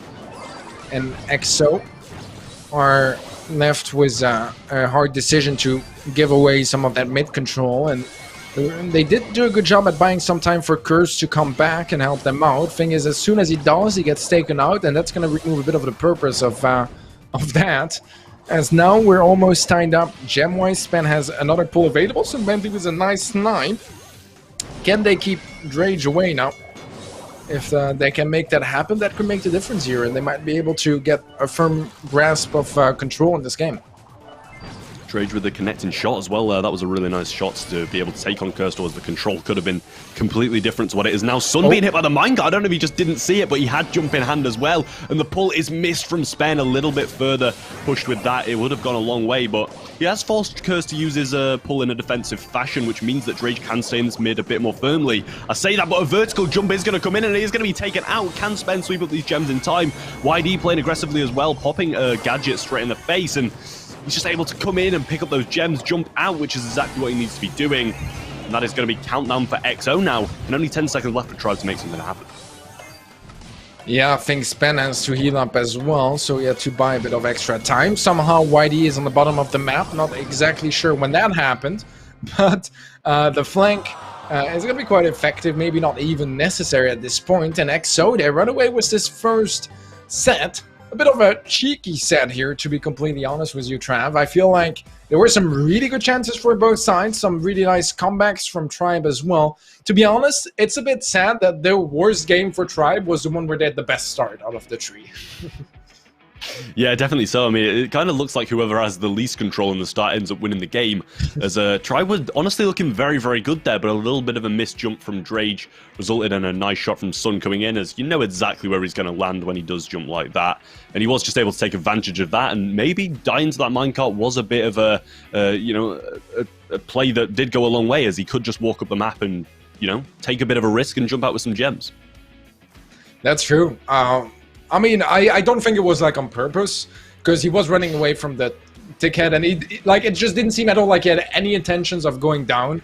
And then the tickhead came, and he was there like, well, I'm a piper. There's a tickhead like right into my face. I'm not gonna take it down. And so he had to run away, and yeah, the minecart was there just in time. So I'm secretly hoping that was a planned play from Tribe to place a tick down exactly when the minecart would arrive behind to like get a nice pinch. Might have been a coincidence, but I'm a believer that it was on purpose. And that was a really good play. Thing is, when you die there, those gems, they're not going anywhere. So you can just leave them there on the floor, go, really aggressive like Sunban. He did fly away with some gems on the enemy side of the map, and that's going to be a countdown going your way. Yeah, definitely so. I mean, coming up next is Shooting Star. We're going to be seeing some extremely comparable comps, to be fair. Both Pipers should be returning, and they did play Tick on the side of Tribe in that game as well. I'm not sure if that was the wisest decision overall. Hasn't really got that capability that, Spike does have to be able to get some good pressure on and go in an aggressive situation. But honestly, should be seeing quite a few brawlers return here. Whether or not Tribe can play them a little bit better than they did in that previous game is going to decide whether they're going to be able to get this set back or not. Yeah, well, Shooting Star up next. Maybe we'll have some wacky comps again. I'm honestly kind of hoping to see the more traditional stuff come back, and it does seem like that's what we're getting. We do have the Brock instead of the Tick in the center. I like that approach quite a bit, and, especially since Brock does tend to win those fights against the Tick, being able to open up that map and really just, make it the way he wants it. It's a really solid decision, and Tom got the opening kill as well off it, and honestly a solid play for Tribe Gaming to take the early lead. Ooh, the amazingly communicated double gadget there from Tribe. Drage pops his homemade recipe, and Tom with the rocket fuel does pick up some Bentley in a really nice fashion there. Super available from Tom now, and I think it's kind of unusual they are leaving that mid wall open. I guess it does kind of shut off the Nanny from being able to pinch over onto Spen without putting himself in a bit of a tough situation. But honestly, I feel like EXO free agents have had the majority of the control this game. See Tribe heavily on the back foot now. Peep coming in, and whether or not they're going to be able to tank it or not is going to rely on if they can do it for long enough. And what an amazing juke from Tom there, just avoiding it on the back wall. Sun going to jump a bit prematurely. The head's not going to connect anyway, going to go for YD, and there's another Peep missed. I have absolutely no clue what's going on with these nannies right now. Yeah, I think the Brocks are just dodging out of their minds right now, getting some really, really good dodges, and that just makes the difference. A little problem is that making the difference is not going to be quite cutting it for EXO free agents, because they are behind by 5 stars, and not dying is nice, but getting kills would be even nicer in this current situation. Rocket fuel from Tom doesn't find a connection. Some Bentley low HP. Kill from Spen, traded out, and it does result in a 2-on-1 situation in favor of Tribe. 6-star lead, and I don't really see this lead going anywhere. Drage doesn't even go down, and this is going to be Tribe picking up the first game of this second set. Bounty going a lot better for them so far than Gem Grab, because honestly, even though it was a 2-1 in Gem Grab, I did feel like EXO was the dominant team. Here in Bounty, that was a pretty one-sided game. It was a very one-sided game, actually. Yeah, I'm not sure if that really came from the differences. We did see Brock being played mid from Tribe, and Nanny was played lane, whereas, Nanny was played mid for EXO, and I don't know if that was really a bit of a difference that they did kind of, compute and make sure that they had that matchup going. But it did seem to work out really, really well there, and Tribe obviously very dominant in that game, and as you said, it did look a lot better for EXO in Gem Grab, but this time, Tribe are looking very good, and that might be a bit worrying, and EXO might reverse sweep that like they did in the last one. Yeah, we'll have to see if they're able to, just catch up a bit, get a better start as well. We've seen in Bounty, especially on Shooting Star, getting that blue star can make the whole difference because you can play a lot more passive, and when you have brawlers like this with so much range and a map with such little cover, having that blue star just really does go a long way. So maybe if EXO can catch it early on this time around, and Bentley does get tagged up from afar. Spen is going for the star, but it's going to cost him his life, and that does mean that EXO take the lead, cursed with some very carefully targeted shots. Just really good aim overall, solid stuff coming from him. He does get caught off guard by Drage, and that's going to be a kill for Tribe. They are still a star behind, but it will at least close the gap a little bit. Yeah, it was a good time pickup from Drage there. Did see that YD was a bit open on that side, and Cursed was a bit open on that side, susceptible to a couple of shots. And there's a lovely homemade recipe sneaking through with a little curve to it and taking Tribe with a bit of a lead. Only 2 stars though, but they do have the blue as well. So Spen or Tom can fall down and it won't make too much difference, but got to be defending Drage at this point. Yeah, peep coming through. Drage was a nice jump to survive it. Tom does go down, which is not going to be quite enough for EXO to take back that lead. Blue Star is going to be at fault for that. We do have a peep coming through from Spen. Tom finds YDE. Spen takes down Sun. Now it's a 4-star lead. Just a lot more comfortable for Tribe. Yeah, it was a really nice comeback from them. It did look amazingly good for EXO off the start, but Tribe able to turn it around and bring it to 15-8 now. Drake just seems like he's getting so much use out of those homemade recipes in comparison to Sun. Sun's hitting shot after shot, but there's just no confirmed kills there from him. Tom going a bit more on the aggressive side now, staying in those front lines as he knows his death's really not going to matter too much towards the overall score. But Drake has got to stay up now, and being backed up into this corner isn't going to be helping him, and a pick up from Spen there is going to secure it. And that is 1-1 in sets as Tribe do take the bounty and head on to the next one. Wow, well, solid set from Tribe Gaming. I'm really impressed because that first set was pretty close, and I do feel like this time around, EXO were just not left any space to maneuver to do anything pretty much. Tribe Gaming really solid, and also in the different position they got put in, because sometimes I feel like, you know, you win a set of Shooting Star and you got the blue star every time, you had the early lead, and then like at that point on, you kind of roll on. In the second game, it was EXO that had the early lead. They got the first kill. So, yeah, Tribe being able to come back from those situations, coordinating some solid pushes, but also for the most part being really solid in defense. And even if someone goes down on their side, they always made sure they had, you know, at least one more kill than what EXO was getting to just keep building up that lead furthermore. It seems like the gadgets were just being used absolutely amazingly by Tribe as well. The communication on a few of them, we saw it in the first game as well. But the gadgets are just getting so many more kills. We see Drage picking up kill after kill with homemade recipe, and Tom using his rocket fuel as it seemed a bit more of an aggressive measure rather than to break up those walls in comparison to what YDE was doing. And it did go a long way being able to secure a few of those kills, getting a guaranteed like 2,100 damage onto them. It seems like it's a lot being put to a lot more use than just a wall break in what can be used as a really open map regardless to those walls being taken down. Yeah, I agree. I definitely agree. I think the gadget use was much better from Tribe. Also much more just played together as a team. And I mean, obviously, EXO going through some roster changes lately as well, with some Bentley joining in instead of Yashi. There is still a lot of work to be done on that synergy aspect of things, because, you know, there are aspects that just take time. You can work on it, sure, but in the end, it does take time. Trusting your teammates and knowing exactly what they are going to do, that you don't necessarily have to tell them, and that you just know what's coming up next, which moves you're going for.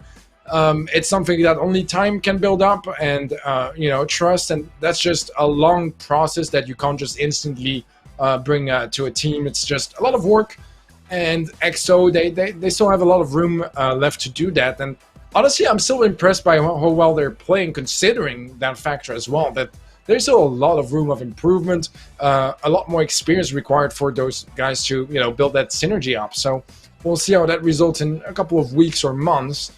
In the meantime, we're going to set number 3, Hot Zone, Ring of Fire.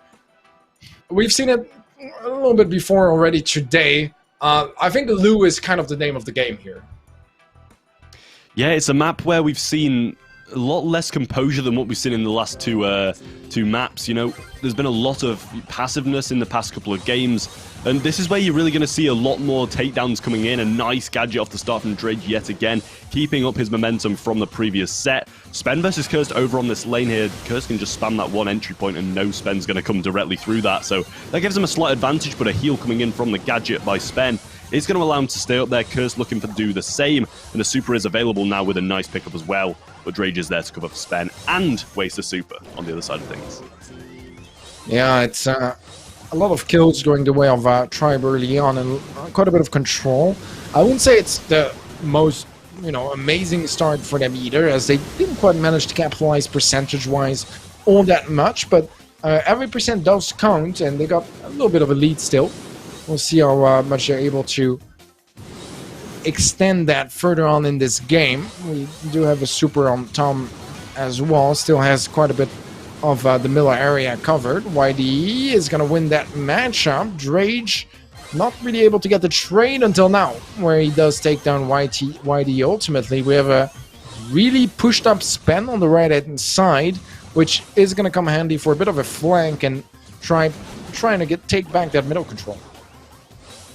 Yeah, Tribe just have this extra damage at long range than what XO have in the mid. You know, Gene can tickle you down quite a bit, but if Drake hits one of those shots, it's going to even out 3 of Sun's shots at this range. So they've just got to keep this mid control. He does go down eventually, though. Tom is there, and that is a lot of oil down on the map. Somehow, nobody on XO gets hit by that, but a good pull from Sun, and a really nice trade from Tom there, being able to even out the playing field.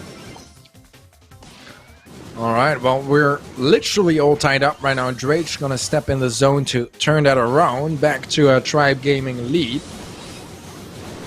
But for how long, they do manage to get a little bit more of a lead, get a bit more comfortable in this game, but 55 seconds left, and things are far from being over. Sun Bentley looking to catch up, and as you rightly said, he needs to dodge those Piper shots really well, because otherwise it's just such a burst of damage. But look at that, they're only 2% behind now, XO. Well, they're not even behind anymore. With that, they do take the lead. Some good control now, and only 33 seconds left, and 11%, or 9% should I say, taken. Tribe looking to try and push on now, and they've gone for a very aggressive push to do so. Tom getting a couple of shots down, 2% in it, and that oil is going to do a lot when Tom does come back up. Knows they're going to have to avoid it, and good pickups from YD there with a nice double. That might secure them this first game of Hot Zone, but Tom coming in hot and ready, being able to try and take him down, but that is not going to cut it. And XO are looking like they're going to take this one. Mispull from Sun, but it's not going to make any difference, and XO are going to tie this first one down and take themselves to match point. All right, match point for XOFA, a pretty solid win, especially considering, that to start things off with a comeback, a nice early lead from Tribe along most of that game. But, like pretty much any game mode in Brawl Stars, it is a marathon. It's about being able to close down the end of that game rather than, having the most amazing start. It all helps, but the objective is still the same. It's getting the win, and XO are the ones going for that right now. Tribe Gaming in a bit of trouble because they are the champions from last week. They definitely would very much like to be the champions again today, whether it's just for the money and prize pool that's on the line in each qualifier, or for those points and secure their spot in the playoffs. Now, don't get me wrong, they're still going to be in a pretty good spot at the end of the day just because of that first place last week. And quarterfinal is still points, right? But it would shake things up quite a bit and just open a lot more possibilities for which teams we are going to see in those playoffs. Yeah, definitely so. I mean, it opens it up a lot. They might still be quite high up and even might still be in those playoff spots by the end of this week. But, they do want that security of having a good lead and a good amount of points going on into that third qualifier, knowing they don't have to perform to get to the finals to be able to secure themselves a spot. And with a loss this early on in the second week, they are going to have to come up next week and play an absolutely amazing tournament. Guaranteed. Really no wiggle room for them if they do lose. Yeah, I completely agree. I mean, match point now up for XO. Pressure is on Tribe Gaming to try to get back into this match.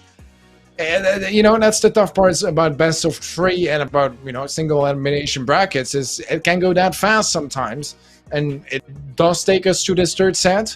But still, EXO Free Agents 1 game away from knocking out Tribe Gaming, the champions from last week, out of the running for this qualifier. So I'm not sure what to think. I feel like EXO, they might just seal the deal here in this game, but I'm hoping for Tribe Gaming to push things at least to double match point. Yeah, you can never really rule out a double match point at this point, to be honest with you. Cursed in an aggressive position off the start compared to what Spen is. Really not being able to advance too far up that side, but Tribe, regardless, do have a little bit of a lead. Going to give them a bit of time to, compose themselves on this back line. Good push from Tom there.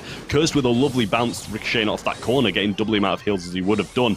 But look at Spen's position. He's already in that top bush after a triple kill. And Tribe with an absolutely phenomenal start. Yeah, that's the start they needed.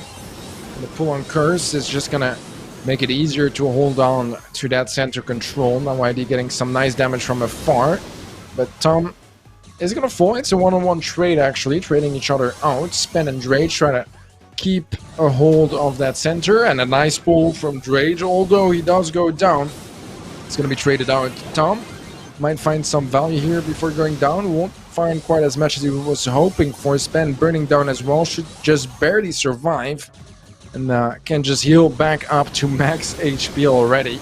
That's still quite a bit of pressure here onto EXO.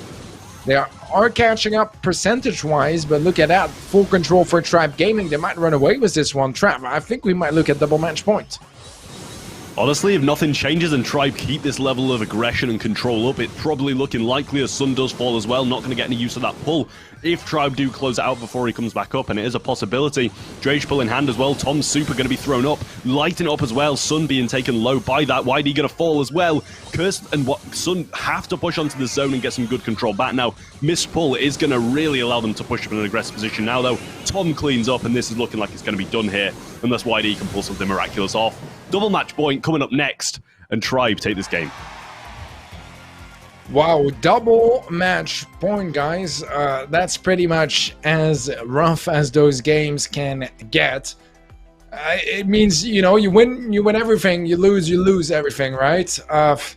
It's tough. It's like you get that best of one to decide the outcome of that entire match, and pressure is definitely going to be up on both sides. They definitely want to go to those semifinals. Because, EXO, they're hungry for any points at this point. And Tribe Gaming, they just want to, secure their lead a bit further.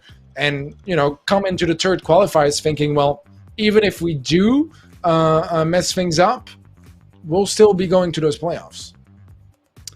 Yeah, bear in mind, I believe EXO did fall out of the competition last week in the quarterfinals too, so they're just going to be looking to try and get a bit further on than they did in the last one, and they need it as well. And if they don't want to be going through those last qualifiers, the open ones, they do need to get this win here, and, this game can really alter a lot of things. All right, well, it's going to be trying to step into that zone first, but a nice flank coming through from Spen might be quite problematic here. It is going to be the kill going to EXO in the end. Drage was a nice pull on YDE, and Drage stays alive as well. Tom not going to be quite as lucky, and that should even things out. What a close start here. Both teams really neck to neck. None of them being able to stand out too much, but a nice jump in from Curse might do just that. It does go down, but it's a one-on-one trade, make it 2-on-1, and Spen is low HP as well. Can he just heal up really quickly, but suddenly EXO, they built up quite a bit of an early lead. Yeah, really nice pull from Drake. Doesn't have the ammo to finish him off, though. Little assistance from Tom, and this can turn it around really fast. Super from Spen over the right-hand side, too, shooting it over left. Clipping Sun a little bit, but he does manage to stay up. Tribe now having to back off as they do see a healthy EXO free agents returning up the map. Fire going to be hit onto Tom. Being able to trade it out onto Curso, and he's going to pop just before he lands. That is going to actually alter a lot as Drake is able to just stay up a little bit longer and try and keep this mid-control, even the small amount they have, a bit more focused. Yeah, it's a fairly close game, but it is EXO defining the pace here, as Sam Bentley does get tagged down quite a bit, but does have his teammates to provide some extra cover. Super from YDE to remove some of those bushes and block exits for Spen. It's going to be a nice kill. Drage is going to fall next, and look at that. EXO seem to be running away with this one. Only 5 seconds left. We would need nothing short from a miracle for Tribe, but it's not gonna happen this time around. And Tribe Gaming are knocked out. It's gonna be EXO free agents to proceed to the semi-finals, knocking out Tribe, the champions of last week. So good performance here from EXO. Honestly, I still think it was pretty good performance from Tribe too. It was that close, but it's EXO to come on top, and we'll be seeing them some more further on in this bracket. Yeah, anybody who knows competitive knows that is an absolutely huge grudge match, and taking that double match point is going to be absolutely devastating for Tribe Gaming losing that game. EXO obviously going to be feeling very, very good about it. Got an even more tough competition coming up next. We've seen how stacked the rest of the bracket does look as well. So, you know, at this point in the tournament, EXO are going to be catching up with Tribe now, going to be knocked out in the quarterfinals, and points are going to go a long, long way from this point onwards, as all the teams left in are going to know that they've got to take these wins to get to the top of the table. Yeah, things are really opening up, and I'm sorry for Tribe, but it is how it's going to be right now today, and I think it might be even better for us spectators, right? Because we have a lot more possibilities regarding who is going to qualify, and I'm all excited to see how that goes. Our next match, guys, is going to be AC Milan Clash versus Noble Elite EU. Interesting match here. I do feel like on paper it's a very much a one-sided affair, but in practice, you never know. It's a best of 3. It's a bit of a different draft system. Things could get out of hand for AC Milan Clash if they're not careful. Yeah, you can never take anything for gifted in this tournament. You know, anything can be shaken up just by playing a map that you don't like, and Noble Elite are the kind of team who can upset the likes of AC Milan Clash. Sitting at a relatively consistent level, you've got to be worried no matter who you're facing towards the end of these tournaments. If they've got this far, they're going to have a certain level of skill that is available to upset people.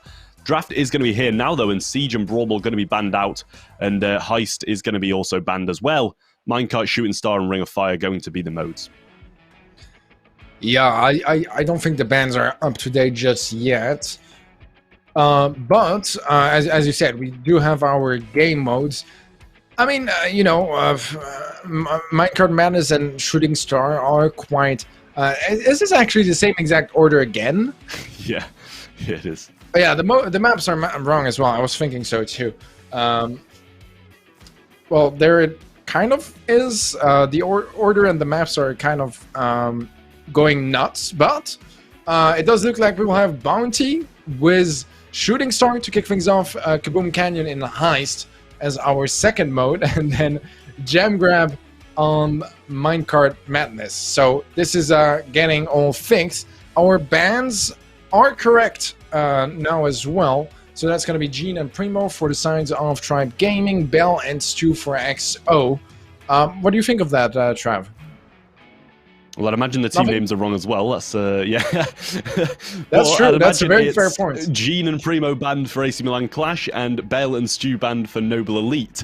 So, obviously, we have seen these bans previously from Noble Elite. They did do it in the exact same one beforehand, and we did hope to see them again, and this is where we are going to be seeing them, facing a really tough opponent as well. Clash, Gene and Primo, I know they really, really don't like that Gene pick. It's banned in near enough every single tournament they play.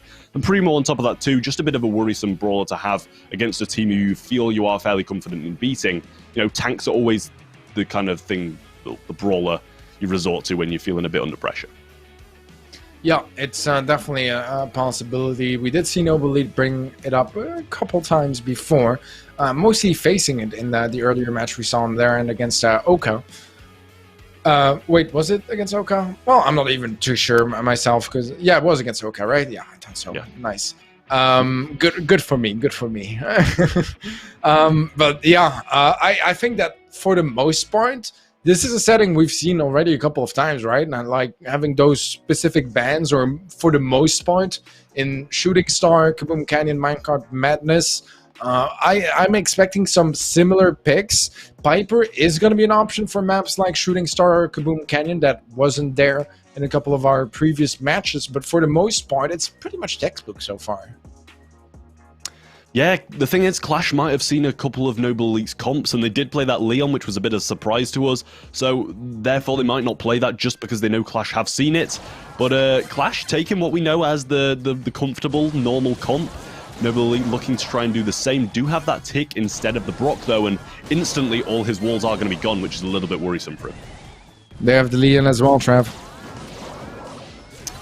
Oh, I thought that was a Piper. I thought it was a gold Piper, and my eyes are failing me. It's all right. You know, we do look at screens quite a lot, to be completely honest. So that is just going to be meant to happen at some point. But yeah, the Leon is brought once more, and I'm still not entirely convinced by it. But Andre does convince me with that kill on Chilena. Obviously, it is a fight that you're happy to take. You pointed that out earlier as well. Nani versus Piper is just a perfect match, whether it's the gadget or just the shot mechanics in general. It's just a really, really solid matchup. And we are going to have some returns to sender as well, but that's not quite going to be enough to get any kills out of this encounter. Lena needs to be careful, though. He's not going to dodge it with a super, and that doesn't mean he goes down. And Noble lead, they are going to widen up that lead furthermore. Yeah, and here we go. Here is the Leon Super as well. Does have in hand. Not going to be using it just yet, though. Pops a clone beforehand, and Chaos falling very low to a few of those long-range Leon shots. Not doing as much damage as he would have hoped. And here comes the Invis now, and this might be sweeping up a couple of kills. Chaos left low to 13 HP, and a survival is going to be what is left. But he is taken down eventually, extending it to 8 and 1. And maybe we're just going to be eating our words with Leon pick here, as if they beat it. If they beat Clash with a Leon, then maybe we're just underestimating the Brawl. Yeah, maybe it's us that is the problem, Trav. Maybe it's us, but the fact does remain. Andre only has 40 HP, but Guy is not able to take him down. Instead, he goes down himself. Chaos trying to finish the job, but he's not able to make that happen. And that's going to be Noble Elite winning that first game with the Leon. Honestly, making us eat our words there. Leon is clearly not something to be underestimated. That Invis is going to go a long, long way. He did cycle a good amount of it when he did go in the first time, which allowed him to do it again. And like I said before, you've always got to be scared of an invisible Leon just popping up, and it makes you group up. And that's not the scenario you want to be on when you're against the likes of like a Nani, who it is easy to miss your shots with, but if people are grouped up, then you're basically guaranteed. Yeah, and same goes with Brock, like a Brock super in your face. If you're all stacked up together, yeah, that's going to be a lot of damage. That's going to be a lot of value for just one click. Yeah, Noble Elite was a strong first performance. Once again, I did feel like the Leon was not necessarily like the big game-changing brawler here, and I do feel like his teammates were really doing a great job as well, specifically Andre as well, to win that first matchup against Lena. So we'll see if they can approach things a bit differently here, Clash, but it is the blue star going the side of Noble Elite once more, so Clash has to be the one on the aggressive. They need to find a kill sooner or later if they want to turn this game around. Well, that's gonna be quick. That was a lot sooner.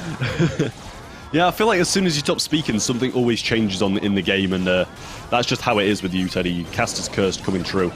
But lead for AC Milan Clash this time, and that's going to force Leon to be pushing into them. Shouldn't be able to get as many shots in that case of things, as a Leon running away is going to be getting a lot more damage than a Leon running towards someone. Lenane is going to be hitting a couple of shots over the side. Pete coming in from Chaos now and looking to try and secure a kill.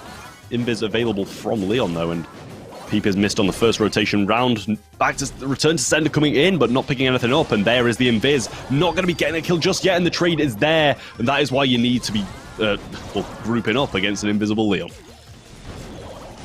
Exactly. And the lead is going to be still for Clash now, as John tries to get some little tags from afar to reload his super, but overstepping a little bit. And then now his homemade recipe is able to take him down. A nice peep to find the kill, but look at that, Chaos is going to go down as well. Nice trade from Guy. It does end up being a 4-star difference between Clash and Noble Elite. Noble Elite are going to have all their eyes on Guy right now, because that is the kill they need if they want to turn this game around. Lenan does find another kill. That's going to make things a bit more complicated, as Chaos is going to find a kill of his own, Guy, to get Team Ace.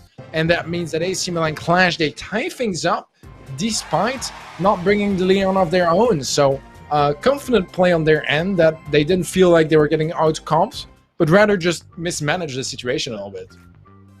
Yeah, I was literally just about to say that as well. You know, if you go back in with the same comp and expect them to come with the same comp as well, which you kind of have a hunch they're going to do after winning against a team like AC Milan Clash with that comp, you kind of expect them to bring something very similar, if not the same. So, clearly very confident in the comp that they did bring out, and it managed to result in a win, so you can't really count Clash out at all on this one. Fixed a few mistakes from the last one and brought it back. Guille's Brock, yeah, can never be underestimated, let's be honest, was the real big turning point in that game. Yeah, he played it out of his mind, was not only finding like entry kills and openings, he was also getting those trade kills that are so important in Bounty, because a one-on-one trade is going to be much more beneficial if you're the one surviving, right? Because you get an extra star of that encounter. So yeah, he played really well. I think Clash just picked things up much better this time around. And yeah, once more, I do like their statement of being there like, yeah, we kind of, you know, fell off in execution for that first game. In game 2, we are just going to take the same brawlers, approach things a bit more carefully about this Leon and this whole comp from Noble Elite, and they were just able to deal with it much easier. Now, Blue Star is going to be on the sides of Noble Elite right now, so AC Milan Clash, once again, are going to have to find a kill sooner or later, and hopefully this time it might take a little longer, so I have time to finish my sentence before it happens. Well, it looks like you were able to finish your sentence there, and Leon keeping some really good aggressive plays on needed at this point, because you know those range brawlers are really going to push you back if you don't keep some form of aggression on. Seems like a recurring trend with near enough any aggressive brawler that is played. But yeah, going to be falling very, very low. Shots coming in onto the tick, not going to be juking too much at all. Chaos getting tapped very heavily though, taken down, extending the lead to 3-0. And this is a really tough situation for AC Milan Clash to come back from, as they've got to pick up a couple kills now. Yeah, and instead it's a lot of Clash falling right now, as we have a 7-star lead in favor of Noble Elite. Clash falling apart here in this first set. Already lost the first game. This is now a set point that could go wrong for the mostly Spanish roster. And now does take quite a bit of damage, is able to deal with the clone, but much as his disappointment, it was just a clone. And we do have a tick head flying in, a tick head, a peep rather. John, yet another clone going down, but he is coming up close invisible, and yeah, that is the sort of surprises that you need to be aware of when facing a Leon. And Noble Elite EU, Clash have given up. They're giving them the set. Well, there you go. Noble Elite are going to take that first game, and bit of a surprise to see, to be honest with you. Played it very, very well with that Leon, you know, being able to take a few of those invis kills, taking some pressure off in the last few seconds with that aggressive play, and getting a few kills for his troubles as well. Going to be taking that first set, which is definitely not what I expected to happen from Noble Elite. Obviously, as you said, I think at the start, you kind of expected this to go one way. AC Milan Clash, very, very good at the moment. Probably the second best team in Europe. And dropping the first set to Noble Elite is definitely not what they want to be doing. Yeah, it's a very interesting turn of events. I don't think many of us would have expected it to go this way. I don't think pretty much any of us would have expected it to go this way. I don't think Noble Elite expected to win that first set, to be completely honest with you. They were hoping to do so, but they knew that, you know, against Clash, it's always going to be a real challenge to take any set, and especially Bounty, which is a pretty good set for Clash in general. They like those highly mechanical fights from far away with, you know, the Browks, the Pipers, the Nanis. That's their playstyle. That's how they want to play. So, kind of interested that Noble Elite comes on top of that. Now, there is still a whole other challenge that is going to be Heist and Gem Grab, because Noble Elite needs to win one of those two game modes as well if they want to proceed to the semifinals. But you know, the start they were hoping for is definitely there as they take that first set. Yeah, definitely so. I mean, with Heist coming up next, you really can't rule Noble Elite out at all. You know, it's a bit of a RNG game. I don't want to say RNG, but it can go either way, to be honest. Like, you've just got to bring your all in this set, especially if you clash. You've got no wiggle room at all. Noble Elite on top of things, which you really wouldn't expect at all. And we're going to be seeing that Byron come back again, Crow from Noble Elite, which we see getting absolutely destroyed in previous games we've watched, and it looks like it's a repeater here. Yeah, well, control-wise, it is much better for Clash, and it does seem like they're hitting their shots very well now as well. Quite a bit of damage coming through to that save early on, getting it down to 70% already, and we're only about 30 seconds into this game. Clash looking to keep capitalizing on this position, and as long as they have middle control, even if for the most part they're just getting kills, they will have some of those free shots on the save to get some collateral damage and get closer and closer to a victory. And honestly, they're going really fast right now, and a bit of a desperate TP from Melny onto that save, and well, Lena is going to snipe him off, so that's not even a move anymore. That wall is gone, and that could help Noble Elite handling that mid control a bit better, but still, it's not looking too good because their save only has 18% left, and AC Milan has plenty of time to close it out. Jump coming in from Lene now, going to be trying to require some heals from Guille, but he is slowed down along the way and can't provide them. Peep coming in now, and the control is now in Noble Elite's favor, but a TP in from Chaos going to be securing a couple of shots. Can he finish it off? Yes, he can. John just does not have that damage to take him down. And this is the AC Milan Clash we're used to, absolutely destroying teams in Heist. And honestly, looking to try and keep this this consistency going on back into the next game. Yeah, that was very convincing. Honestly, I think that most of us coming into this match, when we saw the headline AC Milan Clash versus Noble Elite EU, we expected games like this for the entire match, right? And we expected 4 games, 4 easy wins for Clash. It's certainly not how it's been so far, but I think they're starting to come back to their old ways of winning, and I think we're going to go to set number 3, to be completely honest with you, Trav, because if they perform this well, I don't think that anything that Noble Elite can throw at them is going to be good enough to take them down here in Heist.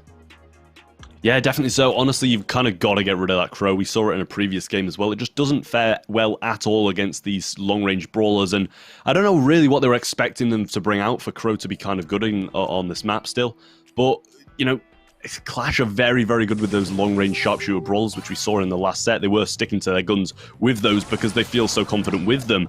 And honestly, not really sure what Noble Elite were expecting them to bring out, but speed comp now coming in can really shake the mix up a bit. But a really good start yet again for AC Milan Clash. Yeah, I think you jinxed it, Trav, because the mixing up is not really, working out as they wish. Lena, I'm going to say alive here as well. Kind of a 2-on-1 as he does get the jump. The wall opened up, and that can lead to a bit of an easier mid-axis. Plus, a bit tougher for Noble Elite to really settle down in the middle area if they were to take back control. Nice trade there from Lena. IKEO's getting some extra shots down on that save, and honestly, so far it just feels like more of that previous game, and Noble Elite, they seriously need to shake things up if they want to turn things around at this point. Yeah, trade coming in, bottom left as well from Guille, going to be taking down the Piper, the Amber in that aggressive position. Melny sitting on a very low amount of HP now. Guille can just pick up that shot and take him down. Nani and Piper going to be working together to take out that opposing brawler as well, and a splash coming in, healing them all up, and there they wail away at safe, bringing it down to 34, and Noble Elite still yet to do a single hit point of damage.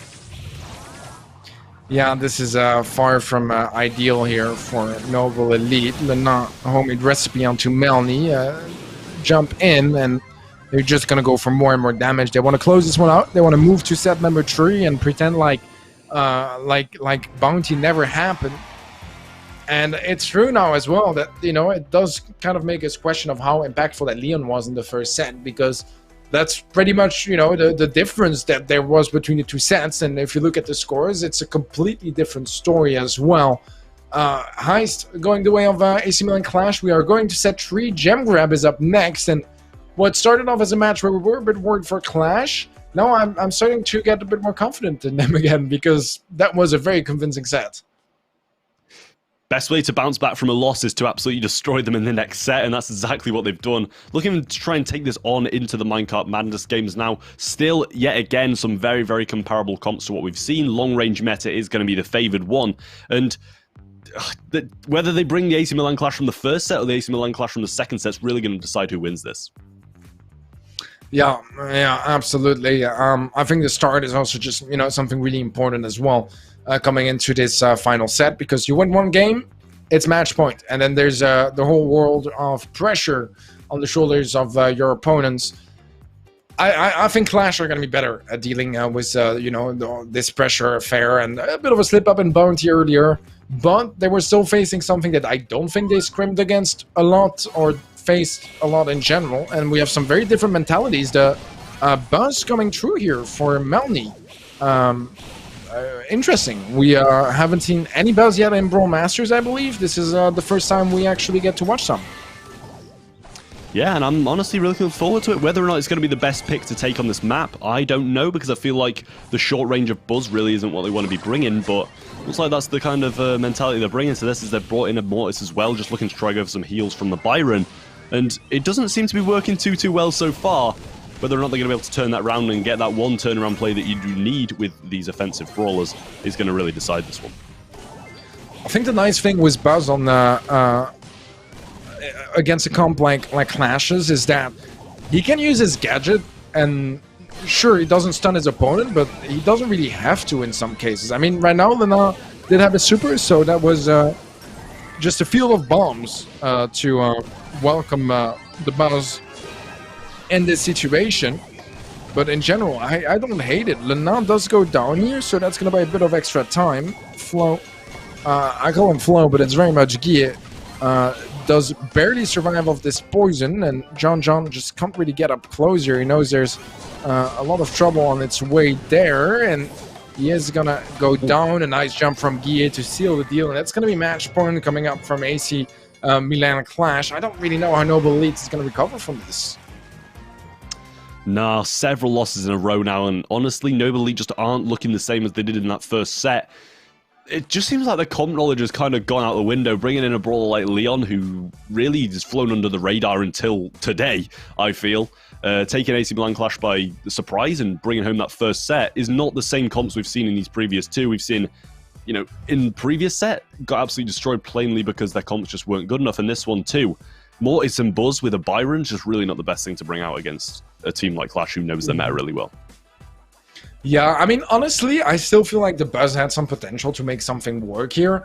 Because once again, he could kind of use his gadget, and sure, he doesn't get the stun, but if the Piper doesn't have a super, or the Crow doesn't have a super, it's still a match that they should be able to win, you know what I mean? So I think that there was some potential there, especially combining with a Mortis, but their pushes were just not in sync. They were pushing one by one, the Byron didn't know who to aim at to heal, and they were just not finding any value here and there. And I think that applied properly, it could have resulted much better. But it just, it was very far off from what they were trying to achieve here. Match point now for AC Milan Clash. I'm not so sure if Noble Elite are going to get out of this hole. Honestly, I enjoy the way they approach this, right? That they decided to turn the meta around. In pretty much every game we've seen, they were bringing in some wacky and interesting stuff. And matter is, when it works, they are able to beat Clash. It didn't work in high so far. Maybe they still have something in Gen Grab for us, but it does seem like they're going for something a bit more traditional, bringing in the Ruffs and the Crow, as well as the Piper on Andre to try to match a bit more to the, more basic comp that Clash is bringing in. Yeah, I do like what you said there, and the fact that they've brought out a bit of a weird meta, and it's just plainly because, I feel that they know that they don't match the mechanical capability of Clash, so they've just got to bring something out that surprises them and, hard counters their comp, and it's just not been it for the past couple of games. Linane just surviving a bit longer, but does get taken down, wall being thrown in the mid. Andre gonna go for a quick break on that one. Zonzon's gonna fall as well, and all the gems are just sat there waiting for Linane to come and collect them once more, and his death really didn't affect too much at all. Yeah, 6 gems now for Clash, and things do seem to keep falling apart for Noble Elite, as we have 9 now picked up by Lena, one more, and that is gonna be countdown for AC Milan Clash. A jump in from Melly does force Lena away. There is a gem that got picked up, but has been retrieved.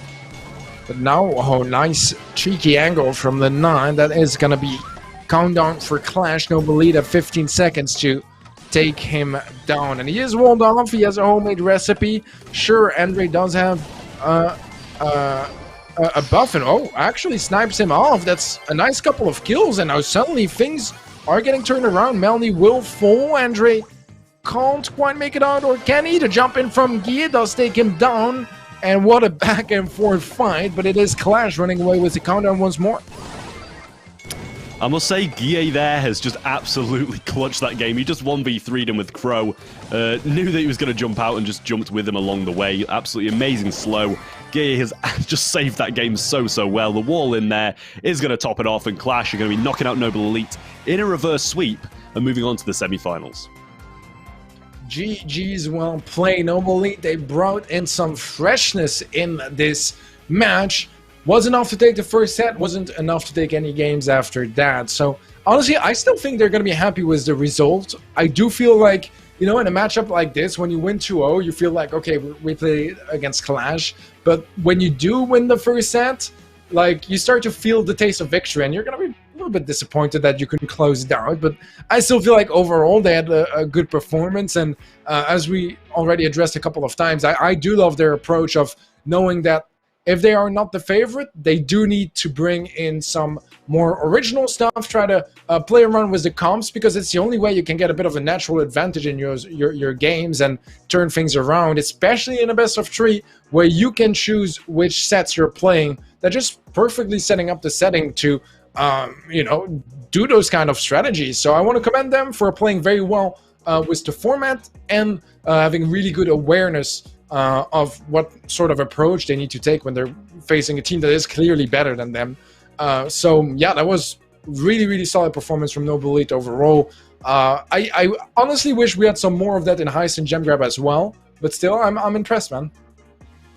Yeah, honestly, it takes a really self-confident team to know when they're not the higher mechanically skilled team, and change their gameplay and strategy because of that. A lot of teams are just go into this feeling, oh yeah, we can just beat them at their own game and just play better. But honestly, sometimes it just doesn't amount to that, and you've got to know when you're not the better team. Absolutely. Now let's look at some of those better teams in the bracket, see where they are at. We got extra free agents versus Big coming up in the semi-finals, as well as Bunker Rock Esports versus AC Milan Clash. So some juicy semi-finals up next. Excited to give them a bit of a look, see how they're going. And yeah, honestly, it's looking like a pretty stacked bracket once more. Totem did fall against Bunker, which is a bit of an odd one, to be completely honest. I feel like, you know, most of the time Totem should win that matchup, but not quite this time around. And they did make it to second place last week. So a lot of interesting stuff here coming up, but it's coming up right after a short break. See you guys in a couple of minutes.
Welcome back, everyone. We are up to our semifinals now in this summer qualifier number 2 for this season of Brawl Masters. My name is Teddy. I am joined by the one and only most handsome caster in the universe, Trav. Trav, are you ready for the semifinals? Yeah, honestly, I'm really looking forward to this one. EXO Free Agents versus Big. We've seen these teams playing a lot against each other recently, and I will say, Big have been playing amazingly. Equac's been a great addition to their team, bringing another dimension to their gameplay, and EXO Free Agents, obviously, in the same situation, settling in with a bit of a roster change. So, two unsettled teams, but two teams that are absolutely incredible. Yeah, I completely agree. I love some of the changes here. I think that overall for Big, Equac is bringing in a lot of extra stuff. I think Sun Bentley is also opening up some new opportunities for EXO, so I'm excited to see, you know, when they start building up that synergy, how far those guys can go together. But here we go. Minecart Madness on Gem Grab is going to be the pick here for Big Clan. Brawl Ball Triple Dribble is the choice of EXO, and that leaves us with Siege and some assembly required as a decider. The bands Sprout and Bell for EXO. Just the usual, right? And Big, they go Amber and Jean. Also, I believe something quite usual to them, if I remember correctly. Yeah, I mean, I'm really not too familiar with the Amber Band, to be honest with you. It seems a bit of a weird one, to be honest. I haven't really seen Amber Band too much at all, but first time seeing Stu in play, and obviously it is going to be played by both of those teams. I've got that new gadget in hand. I mean, Equac hasn't got that new gadget in hand. That seems a bit of a weird occurrence straight away, but Lars caught in a bit of an unfortunate position straight away, but does manage to get away. Whitey is going to be using that new gadget and making use of it straight off the start. And 2 kills for EXO straight off the bat. Oh, Aqua going aggressive. Can't quite find Sun Bentley. Whitey does take him down. And I mean, I know what you mean with the new gadget on this 2, but honestly, Whitey already used 2. And I don't feel like they build up that much of an advantage because of it. So we'll see if they can maybe find some more value later on. Nadine tagged down quite low HP, but does find enough gems to tie things up. And now Big Clan have a little bit more control and possibilities towards the rest of this game. We'll have to see how the retake is from EXO. While St. Bentley sniping off Equac is definitely in the right direction as Curse takes on Lars next, and things are looking much better now for EXO as they retrieve some control and keep building up the gem count. Yeah, Whitey going in again. Manages to pick up his super a bit before Equac does, and that's going to go a long way, especially with Gasser heal. He's got that advantage straight off the start. Some Bentley now just taking a bit of fire from the Crow before he does go down. Having to back off a little bit, but able to stay in position now. The minecart is stopping Dean from returning, and Whitey able to just sweep in, get a few of those gems, and get out as far as he needs to. Just not enough for Sun to pick up those gems as he dies, but Equac not using that stash in, and he's going to get out with 12 gems. Yeah, Sun Bentley on the gems. He is quite low HP. They are able to reset his healing as well. This is a chance for Lars. Gets the tag. Is it going to be enough, though? Maybe ever so barely. 32 HP. He does go down. But Equac, can he retrieve those gems? One shot on YDE. He's going to dash away. Goes down. Nadine probably still has at least 1 TP and does use it now. And things are getting back in control for Big Clan. They have the countdown and EXO. They need to take care of Nadine on those gems. But a lot of pressure from Big are keeping them away from doing that. Curse, no time left, no HP, nothing to work with here. And Big Clan, what a turn of events. They are able to take down EXO in this first game. That was a beautiful first game, and one of the reasons I love games like those are because we have very different approaches from both sides. On the one side, you go for something more like a Piper that, you know, is a really strong brawler, but a lot more squishy and does deal quite a bit of damage in burst. And on the other hand, you have the 8-bit that offers a whole other dimension of Brawl Stars, and it just gives a lot of richness. And the fact that those games are still so close is just so fun to watch. Big Clan was, I mean, I would say overall, EXO is still probably a slight favorite coming into this match. So a good start for Big. Definitely so. I mean, these turnarounds in Minecraft Madness are just getting so repetitive now. We've seen XO turning games on Tribe, Tribe turning games on XO, and now Big turning games on XO as well. Every time I'm pretty sure we've seen Minecraft Madness, there's been a turnaround, or at least an attempted one.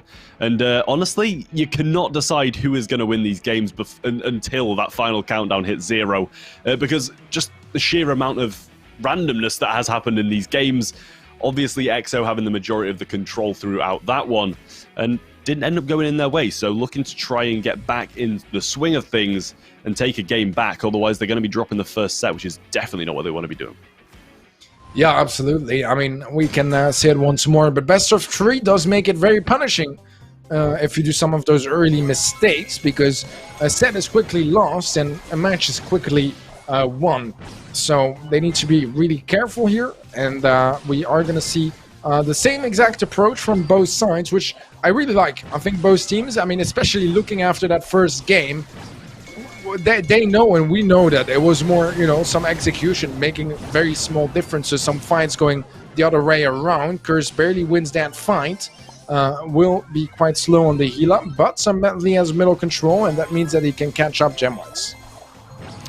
Yeah, Equak clearly not using that gadget as a mistake, because he is going to be using it again, providing that speed to Nadine. Good dash through from YD there, and that is why I feel like Gadget's so strong. Curse going to be taking a heal from his previous one, and another one straight after, as he does tank those crow shots very nicely with it. XO with a very solid bit of mid-control now. Good tap onto Equak as well from Sun. That is really nice shot. Beautiful time to do so too, and YD just looking to try and maintain this control now as the aggressor. Yeah, this is looking much better from XO, much more composed as well. Sun Bentley was a nice snipe onto Nadine. Aqua trying to push forward is going to go down without really finding all that much value, and that gem count is just building up quickly for XO. 8 gems now, a 4 gem difference, and only 2 away from the countdown. Things are looking good for XO. Free agents can Big try to stop them here. Well, 9-5 now. Sun's fairly low. They're going to have to back off a little bit. Super coming down from Curse, though, and that might secure the kill on Lars. If that doesn't, a homemade recipe will, and it does. 1 gem needed now, and Equak's going to have to go aggressive to prevent it. Does pick up that gem, stopping Curse or YD from grabbing it. Sun's still healing up here. Is taking his time to do so. And Big, with some really nice mid-control, might be able to close out the game if they retain it. Yeah, this is a close one. 9 each. Can one team set itself apart? Both Sun Bentley and Nadine have ways to get out of there if it gets too heated, whether it's a TP back or a jump out. Both options can work. Some nice shots from Curse, but Nadine is dodging pretty well as well, and that means he can heal back up quite a bit. And look at that kill, might make the whole difference here. 12 gems now on Big, make it 13. That's going to be enough for a countdown, that XO can only cancel with a kill. That has to be on either Aquak or Nadine. Either way would be fine, but only 2 seconds left. They're trying to get up close, but it's not quite going to be enough. And Big Clan take this first set 2-0. Pretty convincing stuff on their end. I mean, 2 very close games, don't get me wrong, but being able to close out close games against XO is impressive to my eyes, for sure. Yeah, I'm sure that's impressive to anybody's eyes, to be honest.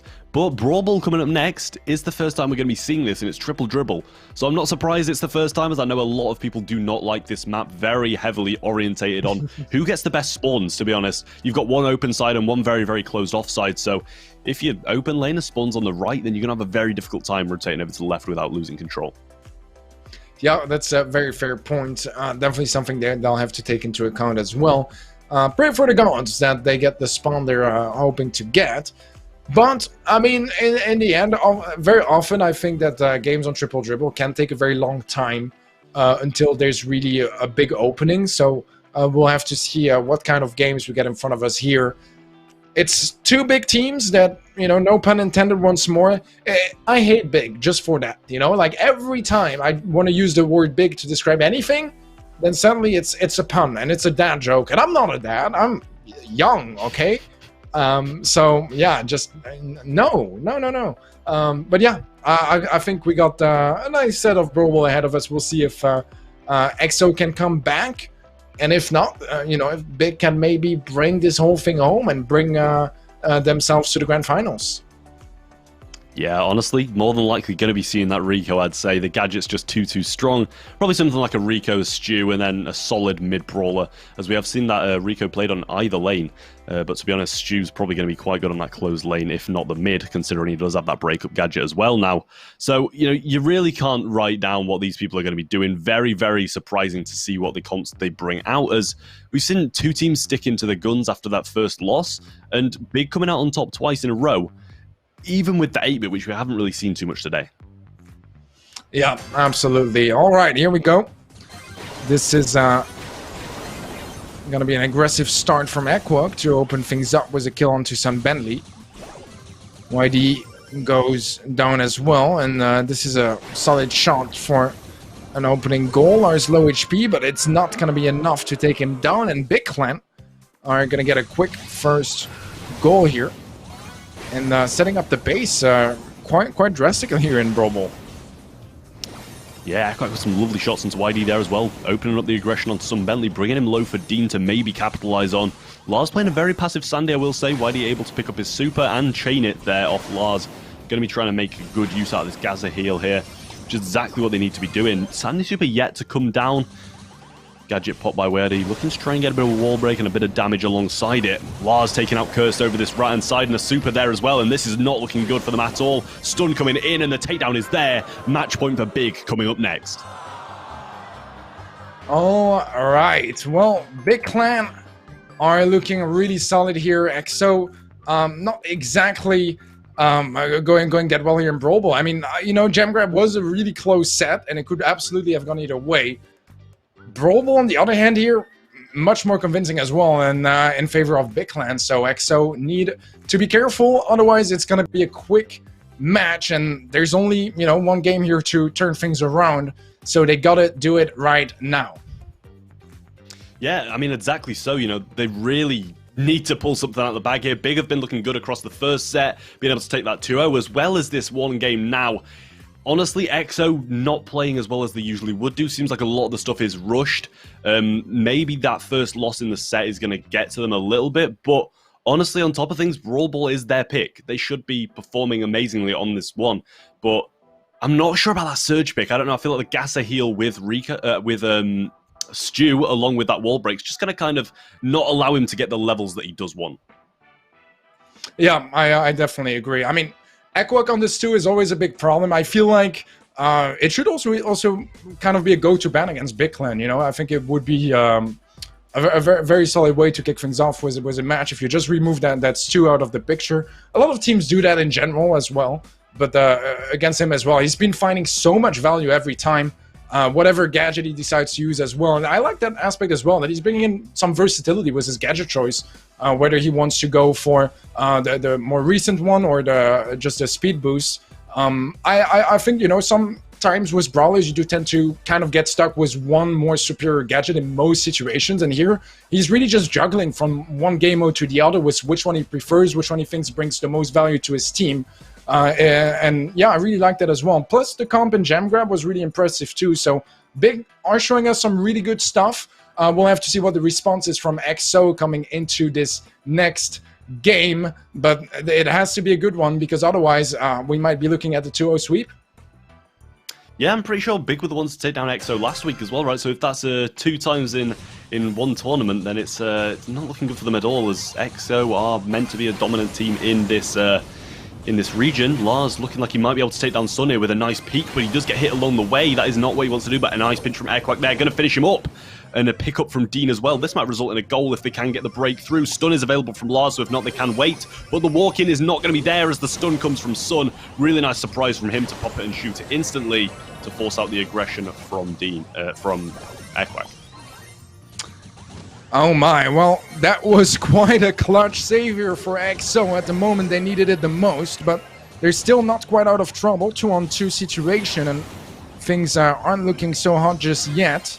Sam Bentley gets a nice takedown onto Equok. YD pushing forward, taking down Nadine, and things are opening up for EXO. They have a chance at making something happen here, but A nice defense from Big Clan as well to try to defuse the situation, buy some extra time and create some extra space for Big to maybe open things up again. YDE though dashes into Nadine. That is going to be securing the kill, but never mind. Nadine has the heal to get himself back up in this fight. Survives off with 8 HP here. Nice super from Curse. YDE to finish off that kill, and once more EXO going a bit more aggressive here, and they need it as well. Can they turn this into a goal? Pass comes through and Curse just can't commit for it as he knows he's one shot to the Sandy at the time of the pass. Dean respawning now, looking to try and deflate the situation, trying to get a few shots over there, but he has used a heavy amount of his gadgets, knows he's got to be a bit more passive than he could have been in on the other hand of things. I feel like Equak's the one going to be making something happen though, and he just chained a couple of supers and needs to try and get this ball into a more comfortable position. Does go for the corner, but that super being thrown down from the Sandy is going to prevent a lot of healing. Equak taken down 2 and Lars the only one available. Pickup coming in from YD, and this is looking like the ball's going to be forced in. Gadget wasted by some Bentley, though, not going to matter as they do get the goal. But whether or not they're going to be hold on to it after that mistake might be a different story. Yeah, I mean, the thing is, it might be a bit of an advantage that it took so long for EXO to close out that push, because now there's barely any time for Big Clan to try to come back in this game. Let's see if they can still make something happen. Dash in from YD. Lars has the ball. The ball is going to end almost on the line. YD is able to get it away, and I think that should be just about enough to save the day here. Curse gonna close out that final kill, and that's gonna be EXO FA to tie things up in this second set. Bit of a chance to make something out of this match. It looked rough so far, but things are finally going their way as they pick up their first game, and now they're only a game away from tying things up. Best of 3 goes fast just like that. I will say, what an amazing clearance from YD there on the brink of death, just getting that ball cleared a tiniest bit before he goes down, preventing Dean from being able to get the goal. Honestly, I feel like maybe goal should have come through with a bit of a stun from Lars a bit prematurely, but I don't know if he had a gadget left at that point, and if he did, he might have shot directly after. But honestly, EXO looking very, very good on that one, had the control for the majority of it, and yeah, as you said during the game, the delay in that goal going in might have really benefited him. Yeah, I agree. It was a really tough game. If you think about it, you know, in the first 20 seconds, Big almost scored already. That could have been a completely different scenario if it went that way. EXO, they did keep their composure up. I want to point out as well some Bentley, particularly with that initial stun. I think it was against Lars to stop him from scoring. That was absolutely huge for EXO, because it just saved them from being behind for that entire game.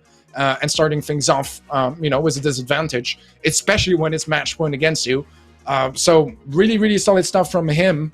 And, you know, you need those individual moments to kind of pop off to open things up. And then I think it was a very formidable team play to catch things up for EXO and find that goal. But this is still another match point in favor of Big. But look at that. YDE just going to open things up with the first kill. Equak trying to have some sort of a response, but YDE can't quite score. This one goes down, and that should calm things down as Sun Bentley is quite low HP himself, and Cursed, well, he's gonna go down right after. You could see the frustration in YD's eyes there when he didn't get that gadget off, or Sun didn't have enough ammo to use his gadget either to stop that from coming through in the first place. Equak gonna be trying to look to get his gadget. I don't know how he's got a gadget pop without a super. I have absolutely no clue how that's happened, but it has, and that's the first time I've ever seen it. Capitalization from EXO, though, as a super is available, but Lars respawning with a super too. And this might be a bit of a turnaround, as that super is exactly what was needed to defend this goal. EXO still with some firm pressure, though, need to keep it on, but a good stun from Lars there, getting Cursed out of the works and getting that pressure back in their favor.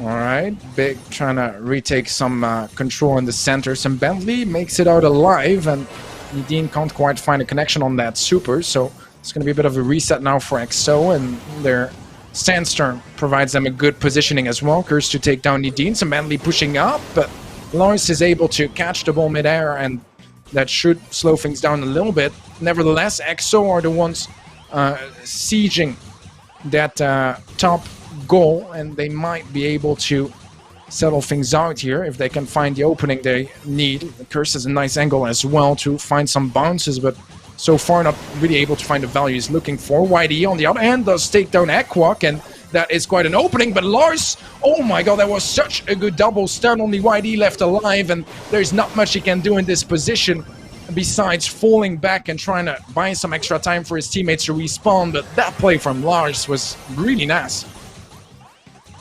Yeah, I mean, Lars not in a good position now as Curse does try to take him down, but eventually taken out by the 2 bursts of shots, along with some assistance from the Rutan star power, bringing him to the HP where he can be taken down simply by Lars. Trying to get the same thing going again, super available, probably just going to save it for that overtime, which is exactly what he should be doing. Ekak with a good pickup here as well, trade that was extremely needed. Ekak trying to get his super overtime, because that is really what's going to be required as well. But 2 supers coming up the map now, and a super available from Lars is going to be quite heavily deciding in this match. Here comes the aggression now, and this might be a bit of a tough spot for EXO to come back from. Yeah, this is not looking too good. Sam Bentley does come back alive, and those respawn being just in time to slow things down a little bit. But what Ekwak is pushing up with a super, gonna get the ball a bit closer up. Not sure if that was the move, because now they can just corner it if they want and try to push things to a draw. That's exactly what they're going for now as well. Sandstorm from Lars coming in. Ekwak dashing back. Still yet to really create an opening, but this might be it. YD last player alive. Ekwak with the pass to Nadine. Surely this should be it. And Big Clan take down EXO FA 2-0 in sets, and are going to attend their first grand final of a qualifier here at BrawlMSTRS. I'm not sure if you can hear the sound effects that I'm making as that last play was coming in. I was like... But I'm making some very odd noises over here, and honestly, it's kind of warranted because I feel there were so many clutch moments from EXO. They almost had the defense off so many times. YD making a bit of a return in play when his teammates had dropped too. But honestly, you can't say that Big didn't deserve that. They played so well throughout. EXO put on up an amazing fight as well, though. And the scoreline really doesn't reflect how close that game was. Gem Grab, I feel... there should have been 1 win for EXO, if not 2 if it went on to another one, looking how good they were. And Brawl Ball, they did get that game, and to the start of that game as well, it did look like EXO were going to take this set back. So, honestly, Big definitely deserved it, but EXO putting up an absolutely wonderful fight. Yeah, I couldn't agree more, to be honest. This felt like a best of 5 going to set 5, you know what I mean? And it was a best of 3 that ended up in only 1 game going to EXO in the end. It's crazy, and I think that, you know, a lot of those individual clutches, we did see a lot of them come true here in Brawl Ball for EXO, but if some of them had gone differently in Gem Grab, or even in that first game of Brawl Ball, it could have been a whole other match. We could have seen some siege action, but fact is, clutches and those, you know, 1v1 and close fights did go the way of Big Clan, and in the end of the day, that is gonna be enough to give them the win. And yeah, it is one of those matches where it is a lot closer than it looks, but nevertheless, the result is the same. Big are going to the grand finals, and this does lead us to our second semi-final, Bunker Rock Esports versus AC Milan Clash. Honestly, I think this is going to be a really good one as well. Bunker did show an absolutely amazing performance beforehand. Not really sure who they were playing, but regardless, their comps and the meta literally looked like they played it very well. AC Milan Clash did drop a set to Noble Elite, but after that, you couldn't fault their gameplay in the slightest. They played absolutely perfectly, and maybe that's the kind of thing they needed to jumpstart them into really putting some effort into this and getting this win against Bunker Esports, should I say. Too many gaming teams out here now as well. And honestly, I feel like this is going to be a really close one, but AC Milan Clash just looked too good towards the end of their game. Yeah, absolutely. I mean, Clash are Clash, right? You expect them to win in almost every matchup they're going to get. But Bunker have showed us some really good stuff today as well, notably against Reply Totem. We didn't quite watch it on stream, but they did take them down, and that's already, you know, an achievement of its own. And we also saw Clash having some tougher times when it was comps they didn't really expect to face. So maybe there is some sort of a story here for Bunker Rock to try to make their way into those grand finals as well. That would be a bit of a special one, to be honest, if you end up having Bunker versus Big in the finals. That's, I don't think, the grand finals that anyone predicted for this qualifier, but it might just happen. We'll have to see how they perform here against Clash. Triple Dribble, Minecart Menace, and Kaboom Canyon are going to be our maps here for this matchup. The Bands 2 and Bell on the side of Bunker, I think that makes perfect sense. You're facing Clash, highly mechanical brawlers, you just want them out of the mix. Gene and Primo for Clash. I've seen them play Primo a lot as well when it's not banned, but I still feel like it's a ban that does make sense to the current meta. And Gene overall as a brawler, they don't really love playing nor facing, so yeah, I think the bans make perfect sense here on both sides. Yeah, definitely so. I mean, Clash, you could predict these bans from a mile away, to be honest with you. It's just what they bring to every single game. Clearly feel confident on the meta apart from those two brawlers, and that's why it's such a consistent ban for those guys. And then Stu and Bell on the other side of things for Bunker. Obviously, feeling like Clash are very, very strong on those brawlers, but also it's just, you know, the stereotypical bans of this meta on top of that as well. Going to be seeing some buzz, though. Like to see that return in, seeing what it can bring to Brawl Ball, as I feel that's where the aggressiveness of the brawler really thrives.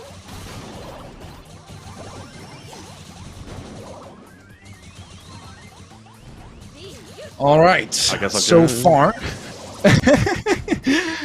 my bad. Well, nice super from Boss. Doesn't quite find that much value, but he does get them pinned down in a nice position. A nice aggression as well here, but Sadness is gonna go down. Mommy trying to take down Chaos as well. And look at that, Bunker to open things up with the first goal. Yeah, surprising to see, but not a surprise we're not welcome in. Bunker playing very well to get that first goal. Tick is going to really be difficult to play, especially with these aggressive brawlers that are coming out from Bunker. And Mummy trying to get some early pressure on as well, but that honeypot's going to do a lot for them to defend this. Good gadget coming in there, no stun available because it's not just a normal super. But regardless, a really good defense from that from Guille, and they do have a lot of playing to do, but it's going in the right direction for Clash. All right, we get a bit of a push for Bunker, but does get shut down by a nice stick head from Guille. Bounce from Chaos as well onto Boss, trying to close out that kill, but it's Mommy to find yet another opening and back to a 2-on-2. I do feel like Sadness, I'm not sure, I think you mentioned it might be a shield. I'm not entirely sure if that's confirmed or not. Okay, it is a shield, so interesting. I did not even know he was playing with Bunker right now. It does seem to be working out all right. I mean, they're taking the 1-0 lead so far, and Clash have yet to find a response. They're on their way there, but as soon as they get close enough, somehow Bunker always finds a way to shut them down.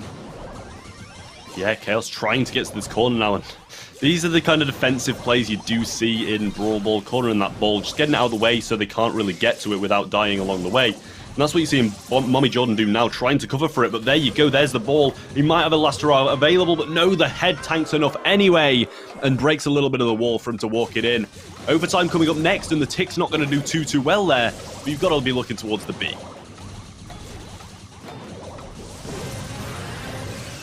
All right, overtime kicking in, and AC Milan Clash are in a good position to just capitalize on that. Well, an open goal definitely helps as well, as Clash do end up taking that first game. It was close, but it did go their way, and ultimately that's what matters the most. Kicking things off with a 1-0 lead, maybe not as comfortable as you would expect when you watch Clash in Brawl, but, you know, win is a win, and they'll be moving forward from here. Bunker Rog, I think they showed us some good stuff already, and I don't think they were far off from taking that first game, so if they can bring some of that into game number 2, we might have a bit of a turnaround for this first set.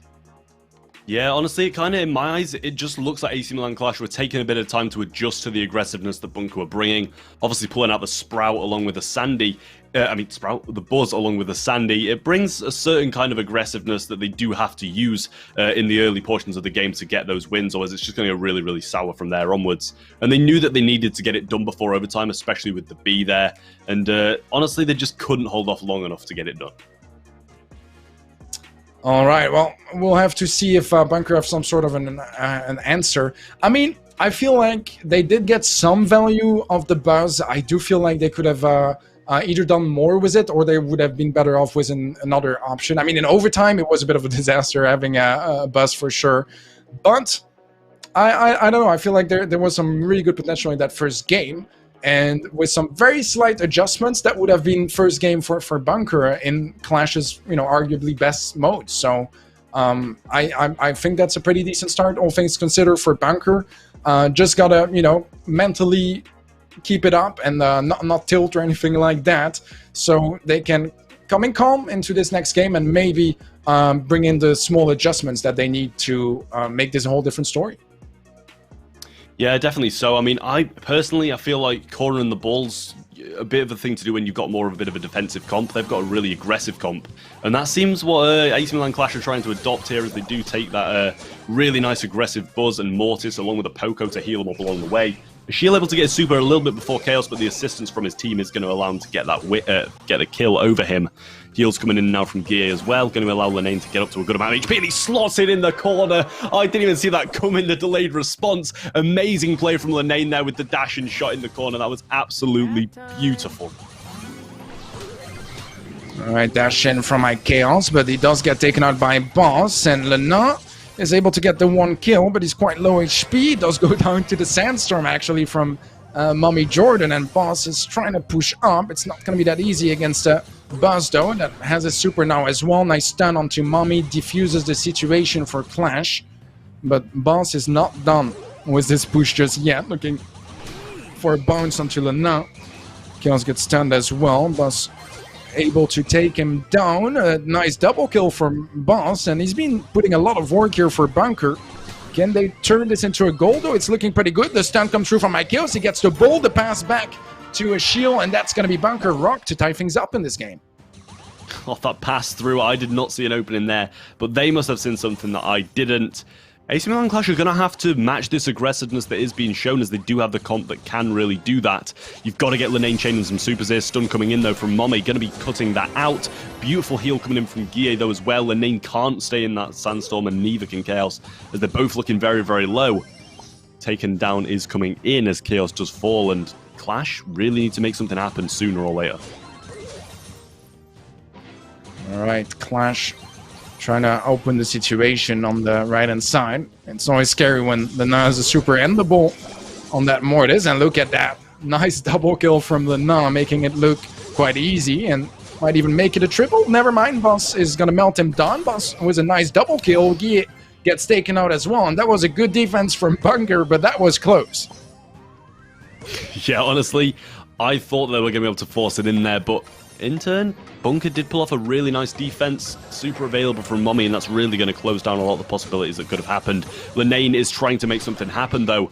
Does get shut down along the way. Stuns coming in from both of them. Heal there as well, and the ball possession's just been given up, but Mommy just sneaks it, and the stun comes in just in time to stop the super shot coming through. Chaos with another pull onto Boss as well, and he does secure that. The bait coming in, and that is going to be slotted in by Linane. 2 absolutely amazing turnarounds from Clash lead to 2 games won, and that is going to be the set to them. My god, that was a close first set, but Clash are able to seal the deal in both first games here. Solid stuff on their end. I mean, Bunker Rock are really impressing me here as well, to be completely honest.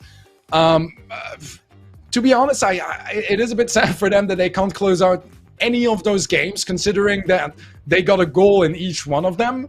But sometimes games are going to be like that, and Clash is able to take that to a win here in Brawl Ball. Jam Grab, Minecart Madness is going to be up next, a whole different story. I'm supposing as well that that's the map pick from Bunker, just because usually you don't pick Brawl Ball against Clash, and if you do, it's not really going to go all that well. But I think that considering how well it went in Brawl Ball, Jam Grab could be a very solid set here to turn things around and maybe push things to a third set if Bunker can, find some of those little adjustments, as I mentioned earlier. They're not far off. They're really not far off. And in a better game mode for them, maybe that can make the difference.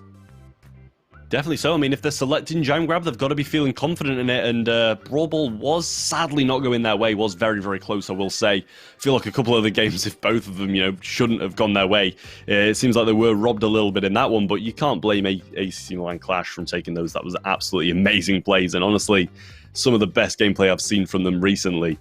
But looking at Gem Grab, I honestly really don't know who's going to be able to win this one. Bunker clearly feeling confident, but Clash, we saw them absolutely destroying teams on this map beforehand. I believe it was Noble Elite we saw them against, and they took it absolutely amazingly. Yeah, absolutely. I mean, so far today, Bunker Rock are really impressing me. I don't know if it's the addition of Shield I don't even know if he's officially playing with them or if it's just, for the event or something like that, or on a tryout basis. But I think it's been working pretty well. Even in general, Bunker, you don't really expect them to beat Clash, even less in Brawl Ball. So the way they've been playing so far, I think has been quite impressive. And once again, unfortunate that some of those adjustments couldn't quite come in time to close out any games. But Gem Grab is a new set. That's some new hope as well for them to turn things around. And we can only wish them that. As far as that goes, it's going to be really up to them to show what they can bring here. Maybe some interesting stuff in the comps. I mean, they were the ones originally, I believe, to bring in the buzz here in Triple Dribble. So maybe we can have some more original stuff. And I think Carl is actually a pretty interesting pick.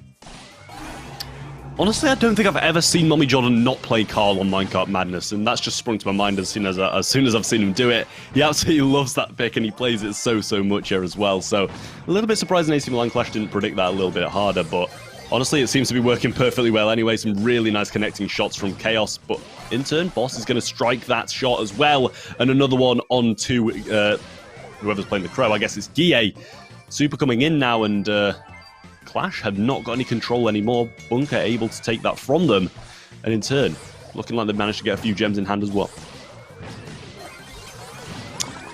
All right, not too big of a lead early on for Clash, but they're not looking to build up on that, and Mommy is really low HP. Chaos finally finds the blowing shot, and Chaos was a bit of a more aggressive position. Not entirely sure about that gadget, but he's going to go down there. Mommy a bit stuck in that super, hesitating where to go, and he's going to take a bit more damage than necessary, but things are still not the end of the world. However, yeah, Guille was a cheeky double kill on the left-hand side. Does get cleared out by Mommy, so it is going to calm things down a little bit, but still, that was a bit worrying. Mommy Jordan, actually, he's running away with 6 gems from Clash.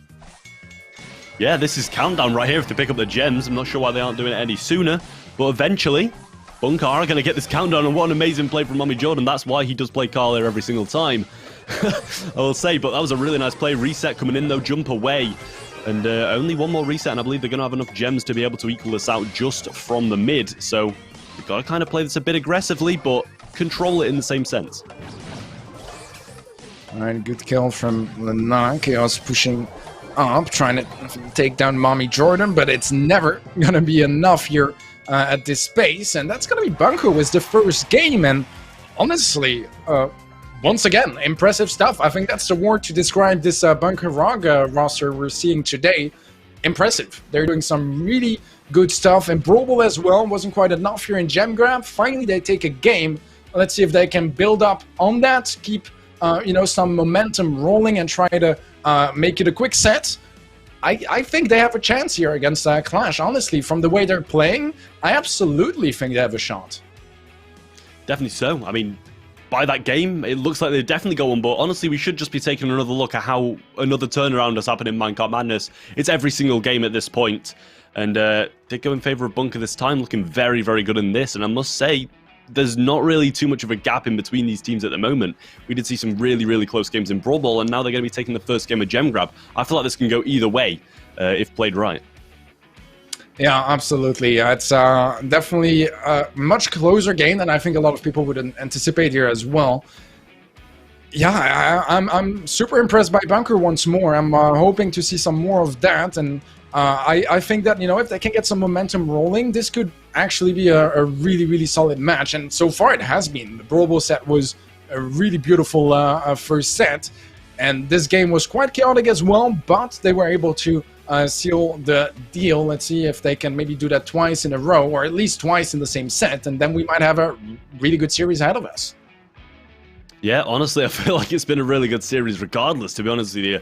Even if it ends right here and Clash take this set, I feel like it's given us more than enough of hype moments to last for about 3 games, to be honest. Turnarounds left, right, and center. And it's more than what I expected, to be honest. I expected this to be taken relatively fast by Clash, but Bunker are putting up an absolutely phenomenal fight here, and yeah, I really can't count either team out of this. Clash going to have to really change something up there. I wasn't really too much of a fan of the, the 3 squishy brawlers that they had, all of them obviously having 3,360 HP. It seemed like it was just a bit too easy to turn around with one swift play.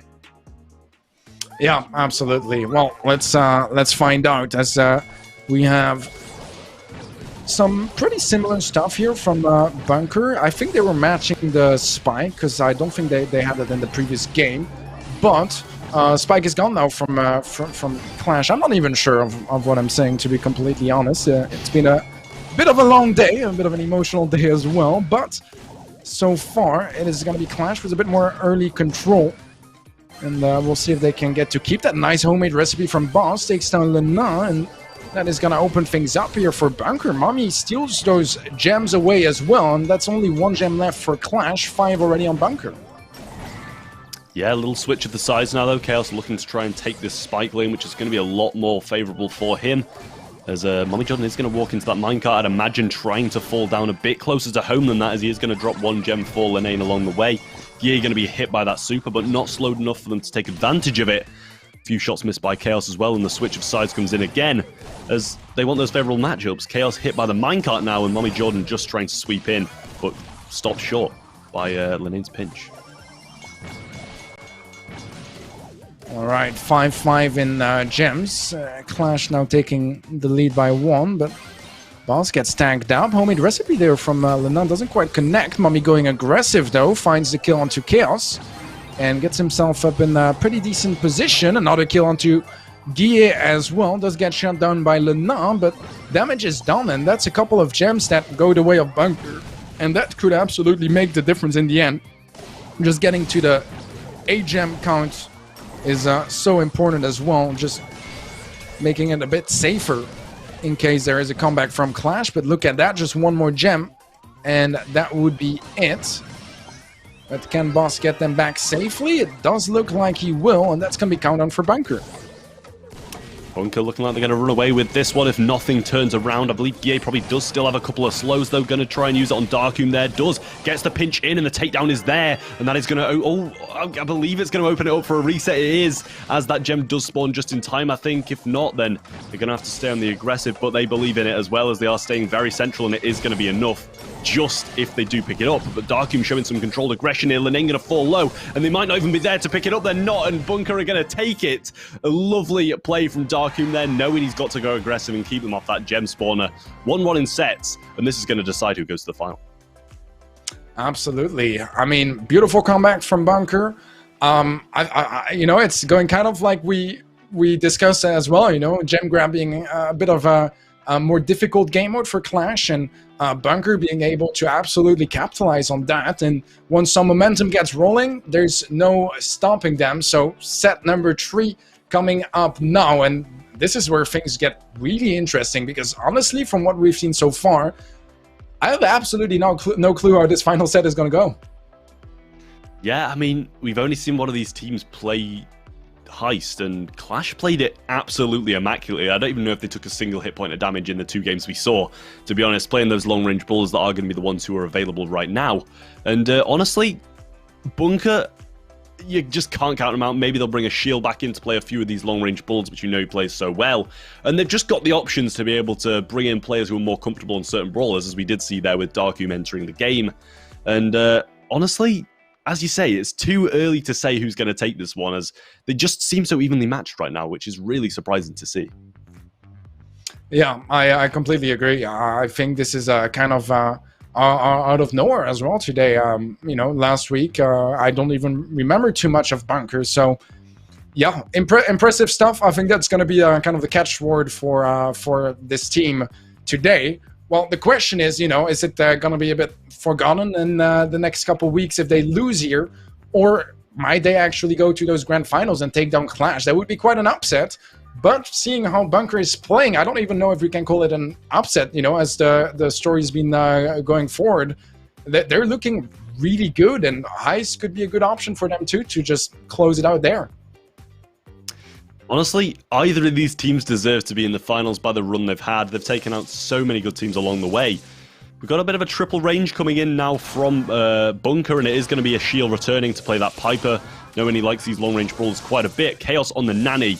We are seeing the Byron come in as the difference maker between these comps, between the B and the Byron. Honestly, I really do like the way AQM play this match, but an early pickup from Boss is going to secure them a decent amount of fight-back potential in the mid here. Alright, a nice couple of kills for Bunker to open things up, and that's not the best look for Clash. So far, Bunker was full on mid control, and they're still tapping as well as they get more and more kills and get more comfortable set up in that center area. And sure, they don't have a lot of damage on save just yet, but things aren't looking too bad just yet. Now that Peep might actually go for the TP there, yup, indeed, and that might be a nice burst of damage, but actually I think there's someone on the receiving end, and they are fighting for a bit, as I haven't seen any kills in the kill feed. But on the other hand, Bunker, they're just getting more and more damage. That's a nice homemade recipe from a Shield. The Nan does manage to get the trade, but nevertheless not an ideal situation here, as Shield takes him out himself, and it's still Bunker with a pretty solid lead so far. Yeah, we saw the Peep come out in the top left-hand corner there. Not really sure about that play, as he could have used it to get directly back up the map into the position that he was in. And it really did help Bunker get some really nice damage in when he was in that position.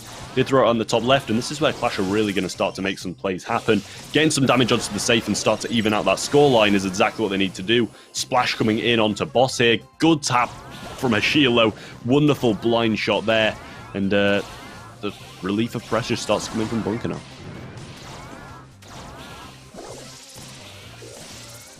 Alright, let's see how Clash reacts. So far, it's looking better as they are catching up, only about 10% behind, and they're getting more shots down, taking the lead now. And Bunker Rock with only 20 seconds left. Pressure is on them.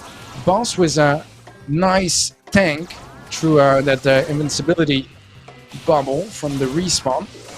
But can they find an opening here, Bunker? It doesn't really look like it. It's falling apart. Darkroom is low HP as well. The Peep goes through, but it's not going to be enough. And look at that, Clash back in their winning ways as they get to match point here against Bunker. Yeah, honestly, it was looking really, really strong for Bunker there, I must say, for the majority of that game. But turnaround central today, I'm telling you. It's just been turnaround after turnaround after turnaround in every single game we've near enough watched. And honestly, Clash, you can't fault them for the plays on that map. You know, they've just played it patiently. They've pinched down Darkroom when he's in that top corner, forced him to waste a super to try and tank a few shots.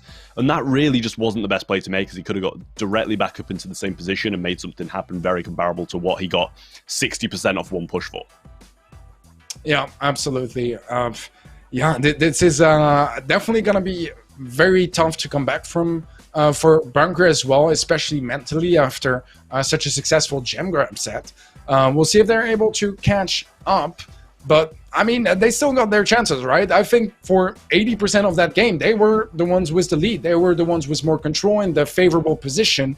It's just a matter of can they, come back morally from there, because I think they were doing, once again, a pretty good job. But against Clash, a pretty good job is not going to cut it. So we'll have to see a bit more of them here in Heist to, prove us wrong and maybe take it all the way to a final game in this final set. Yeah, you definitely need that consistency throughout the game. That's the biggest point that Bunker really didn't manage to make up there. Obviously started so well, but it just wasn't consistent throughout the whole game, and that's really where Clash took advantage, got some damage back, and were just able to maintain that mid control, not really let any mistakes and let them through. And that's just what Clash do best. They take advantage of other people's mistakes and don't make mistakes themselves. And at the end of the day, that's what makes a perfect Brawl Stars team. Yeah, I completely agree. I mean, there's very different ways also to approach the game, right? But Clash, as you said, they don't do a lot of mistakes. And whenever you do one, and this is something that, you know, in any Tier 1 team is to be expected, they're going to punish you. They are going to make sure that you will regret whether it's overextending or any sort of mistake. And that's definitely what happened here to Bunker as well. Because if you look at that game, everything was setting up perfectly for them to get in an amazing position to take that win and just keep getting continuous damage with that center control. But some nice peaks on the side of Clash, even provoking some mistakes themselves on the sides of Bunker. Great job overall, and we can't take away any of that. It was a really nice comeback from Clash, to be completely honest. Really nice comeback. I think it's a bit of those moments where, as a caster, I love the underdog story. I love the idea of a team winning a match they're not supposed to, and so far we've been teased quite a bit by Bunker. So it might go in that direction, it might not. This is match point for AC Milan Clash, and it's their chance to just finish this match here. Just not get through any more trouble that Bunker have been causing, and proceed to those grand finals. Clearly fancying the mirror comp here, and Clash clearly fancying the early mid control. Few shots coming off onto the safe now, though. Chaos not going to be taken down as the Shield chooses to hold on to his homemade recipe, not throw it out there, and 25% near enough already on the safe straight away. Heal's going to be provided too now. Splash going to come in, but not take down Lenane, as he was there to heal him up a little bit. Boss falling extremely low too. Darkoon going to tickle down with that poison from Byron. And honestly, this is the Clash we saw in the previous game. Alright, let's see how this goes. Peep finds connection on boss, and I believe the safe, if I'm mistaken. And so far, this is much more the Clash we're used to see, as they are just getting more and more damage off that safe. He almost goes down, but does make it out alive, popping his gadget to heal back up, and that's going to be more damage coming through on that safe. 34% left on Bunker's safe, and AC Milan Clash, their save has not even been touched yet. Yeah, this is exactly what we saw last time. Chaos getting tapped on his way through. They're going to be susceptible to that splash, but a few more shots from Lenane is going to close it out. And Guille just going to be throwing a splash onto him, finishing off the game and taking themselves to the finals. Bit of an anticlimactic ending there for what was a very, very good series all around. Clash just absolutely take it 100-0. And honestly, was hoping for a bit more of a close ending there. Yeah, I agree. I mean, if you just look at that final game, I don't think it sets the tone at all for what this match was. Every single game besides this one was extremely close. And honestly, Bunker was a really good run. Not going to be quite enough today to make it to the finals. It's going to be Clash to do just that instead, where they will be facing Big Clan that won their own semi-final. So definitely an interesting final. I don't think most people expected Big to go all the way. I think it would have been even crazier if it was Bunker to join them.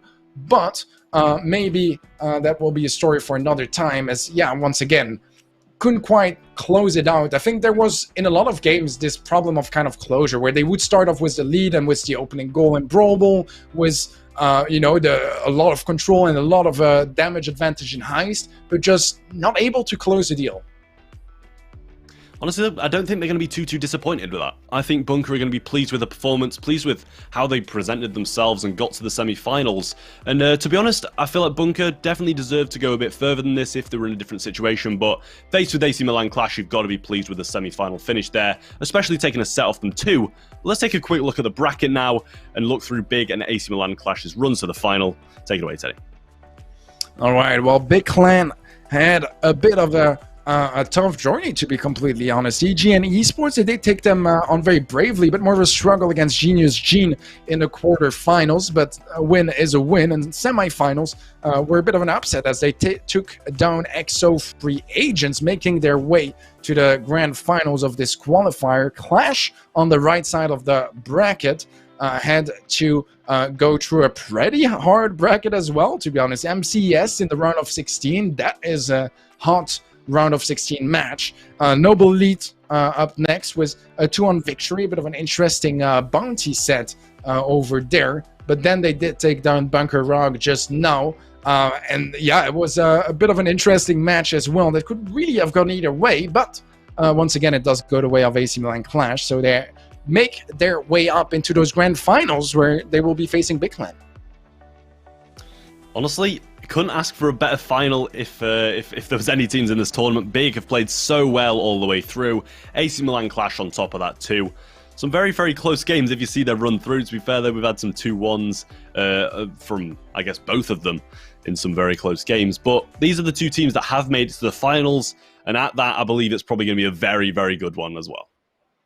Absolutely. See you guys in a couple of minutes for the grand finals of this second qualifier here in the summer season of Brawl Masters. We got quite a match ahead of us. Give us a couple of minutes and we'll be right back.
Welcome back, guys. The grand finals are right ahead of us.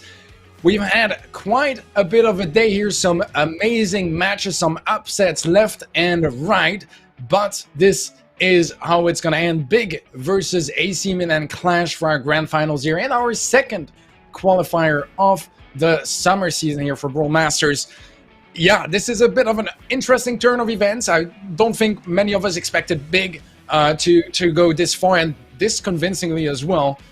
And I also think a lot of people did not expect AC Milan Clash to have such a hard way all the way up to the finals here. Definitely so. I mean, both of their runs have been absolutely insane. Pleasure to watch half of these games that both of the teams have played. Obviously, we haven't been able to cover each and every single one of their road to the final games. But honestly, these two teams meeting in the finals, I couldn't have asked for a better game, to be honest. Big obviously played an absolutely phenomenal game against XO in a well-deserved 2-0 win. And AC Milan Clash have been struggling a bit more. But honestly, it's AC Milan Clash. You can never count them out of a final or count them out of any single game they play. They always turn up when it matters, and it seems like that's what they've been doing throughout the tournament.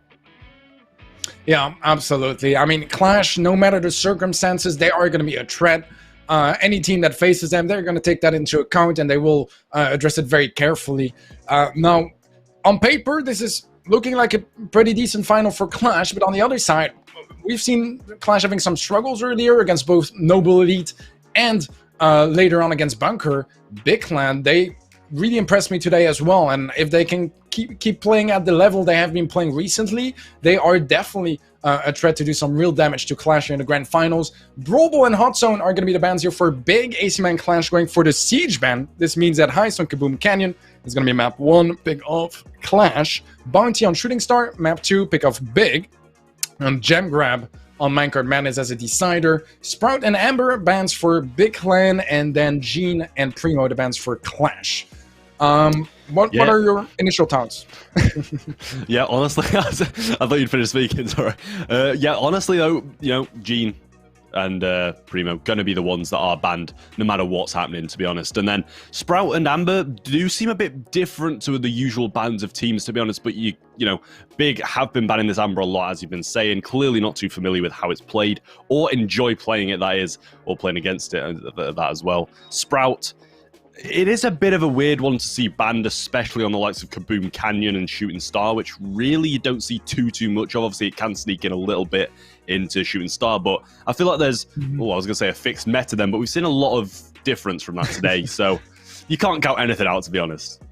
Yeah, that's a bit of, you know, this standard sentence we would go for when we think of Shooting Star, and today has been completely ripping that idea apart, and yeah, it's an assumption that I'm seriously putting some doubts on. Maybe it's just for today, maybe it's something to expect in the future as well. But yeah, we've had some really interesting picks overall. We've seen a lot of Leon on Shooting Star.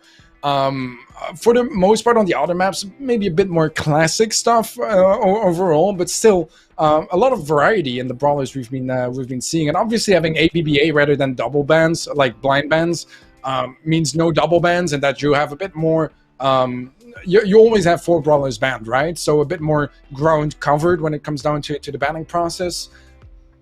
But still, we've had some really interesting stuff nevertheless, and yeah, Kaboom Canyon to open things up. We've seen Clash in the first game earlier against Bunker struggle quite a bit, but then right after that, in the second game, was match point in the pocket. They were absolutely killing it, not giving a chance to Bunker, so let's see how this goes against Big Clan. This is the map pick of Clash, so we're expecting some good stuff from them on this one. Honestly, off the back of the same map in a different game, so they're going to have some nice amount of warmth to this map now, and we're seeing Bell versus Bell over the left-hand side. That is the only difference, I suppose, in the match here. Bell is not going to be banned, and that can change up a lot on this map, especially with that range meta that we are seeing. A lot of Linane coming in, taking down Nadine with a quick 2-tap, and yeah, going to be helping out Linane secure another kill. Some shots onto safe now, and that opens up the percentage scoring as Clash take a swift lead. All right, well, 8% lead, and not going to be deciding anything just yet as Nadine opens up the wall, and that's going to be some more opportunities in the center area to remove some of that cover for Clash, and nice snipes from Nidine. Lars does get marked, which is going to make his duels a bit more complicated. But Chaos goes down to Nidine, and in the end, that's going to be a bit more control for Big. And they are behind by 1% right now, damage-wise.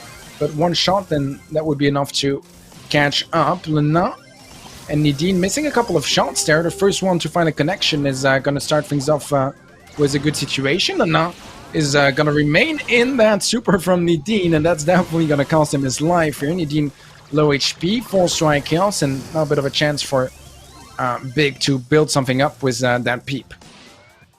Yeah, still just about in the lead, but a TP comes in and he does take the lead with a couple of shots onto safe. Bell is going to get tripped by that mine and slowed down. Good taps returning from it though. Lars trying to come back up and take this as well, but a tap from Byron's going to finish him off. And Guille does have splash in hand as well, can heal up with a split second if he does choose to, but they're choosing to get some shots on the safe instead. Heal does now come in and only 30 seconds left. They do take a heck of a lead heading into this last portion of the game. 20 seconds left here, and Clash has been widening up that lead, making it much more complicated for Big to come back. There is a peep heading north. That could be a bit of a chance, but still, it's going to be very rough here for Big to make something out of this game. It's getting closer, but it's not going to be enough here. No time left, as Clash are going to take game number 1. A close game number 1, but it did feel like for the most part it was always kind of under control. Definitely so. I mean, I must say I do prefer the Byron to the Nanny. It provides those heals in the mid that really do get the job done. Nanny's obviously got that TP capability up the map, but it felt like there was always someone there to deal with it when he did try to go for it. So that's why I feel the Byron's a bit more of a neutral stance on things, sitting in our mid, healing up his teammates who really do provide some good shots onto safe. And at that, keeping that Bell alive gets some good bounces when they are in a defensive position too. Yeah, absolutely. Yeah, Clash, it is the mode they wanted to play. They brought their A game, and that was enough here in that first game. It's a 10% difference towards the end, but once again, I did feel like for the most part, they were kind of under control and letting Big take some damage towards, or deal some damage towards the end by not committing too much resources to that peep, to that Nani that TP'd in on the safe. It was a calculated risk, and I think maybe this is one of those games that did look a bit closer than they truly was. As for the most part, yeah, Clash was looking solid, and we'll see if Game 2 is going to be any different, as Big have definitely some changes to make, because it didn't really go as planned here.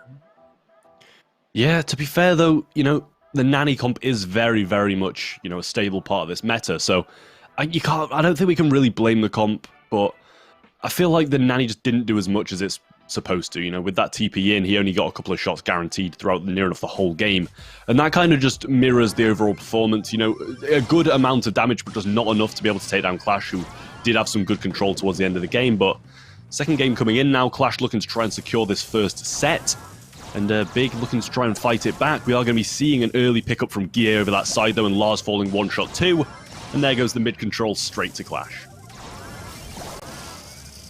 Alright, Guille taking down Nidine. Nice snipe from Aqua. But he can't quite get the finishing blow. And oh, bit of a switcheroo between the two Nanis. It is going to result in some nice early damage in favor of Clash. And Big Clan, they need to build something up here in this center area. Try to retrieve some sort of stable control so that they can get some damage of their own. Nidine low HP, a nice jump backwards, but it's not really going to remove the walls that you would have liked to remove, so this could make things a bit more complicated than planned. Lovely mine placement from Chaos there, did get a pickup due to it. Jumping up now, Lenane does take out that back left-hand side, so Equac can't TP into it and cause some issues in the future. Really good heads-up play from him. I do really like that, to be fair, just thinking about what can happen towards the latter of the game. Some bounces coming through now. Lenane looking to try and pick up this head, but it just doesn't manage to do it the first time. Second time is going to stop it, though. Mark onto Dean now, and a bounce comes onto the safe. Going to be scoring a tiny bit more damage, but that's going to be nowhere near enough to win this game.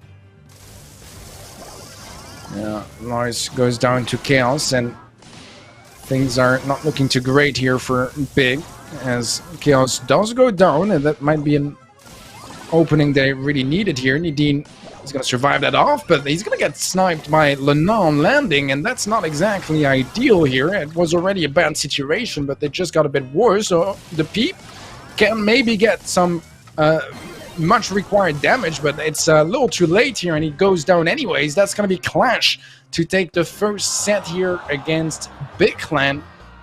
Overall, I mean, once again, very much in control of this set. Big Clan had to really give it their all to just even stand a chance, and it just never looked like anything was building up in a way that they could come back from those early leads that Clash were taking.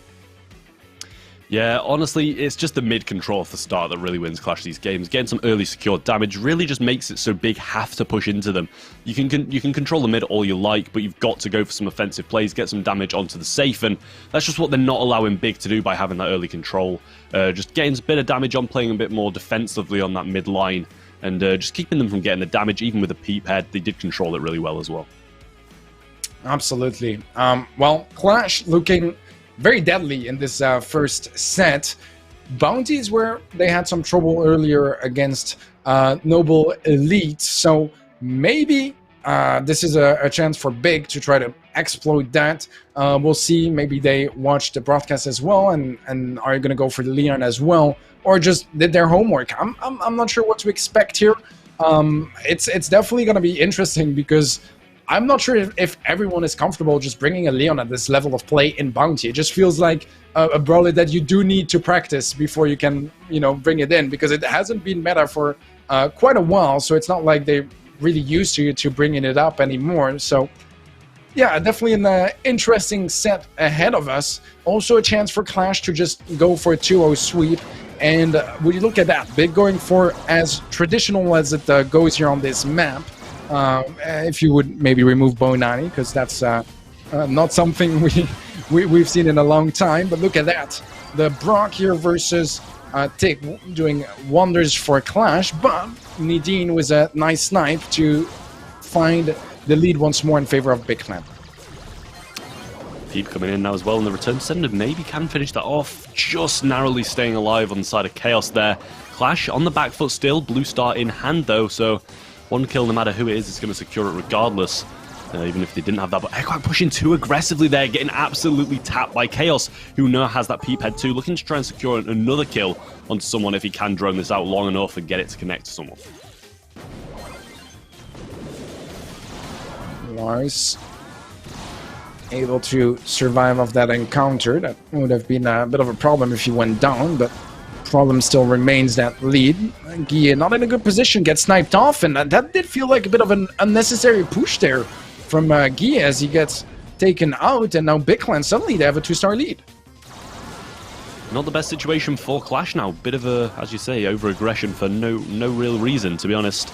Definitely saying passive would have been a bit more of a better play there. Now they've got to push into this defensive line. Oh, and they get the pickup as well.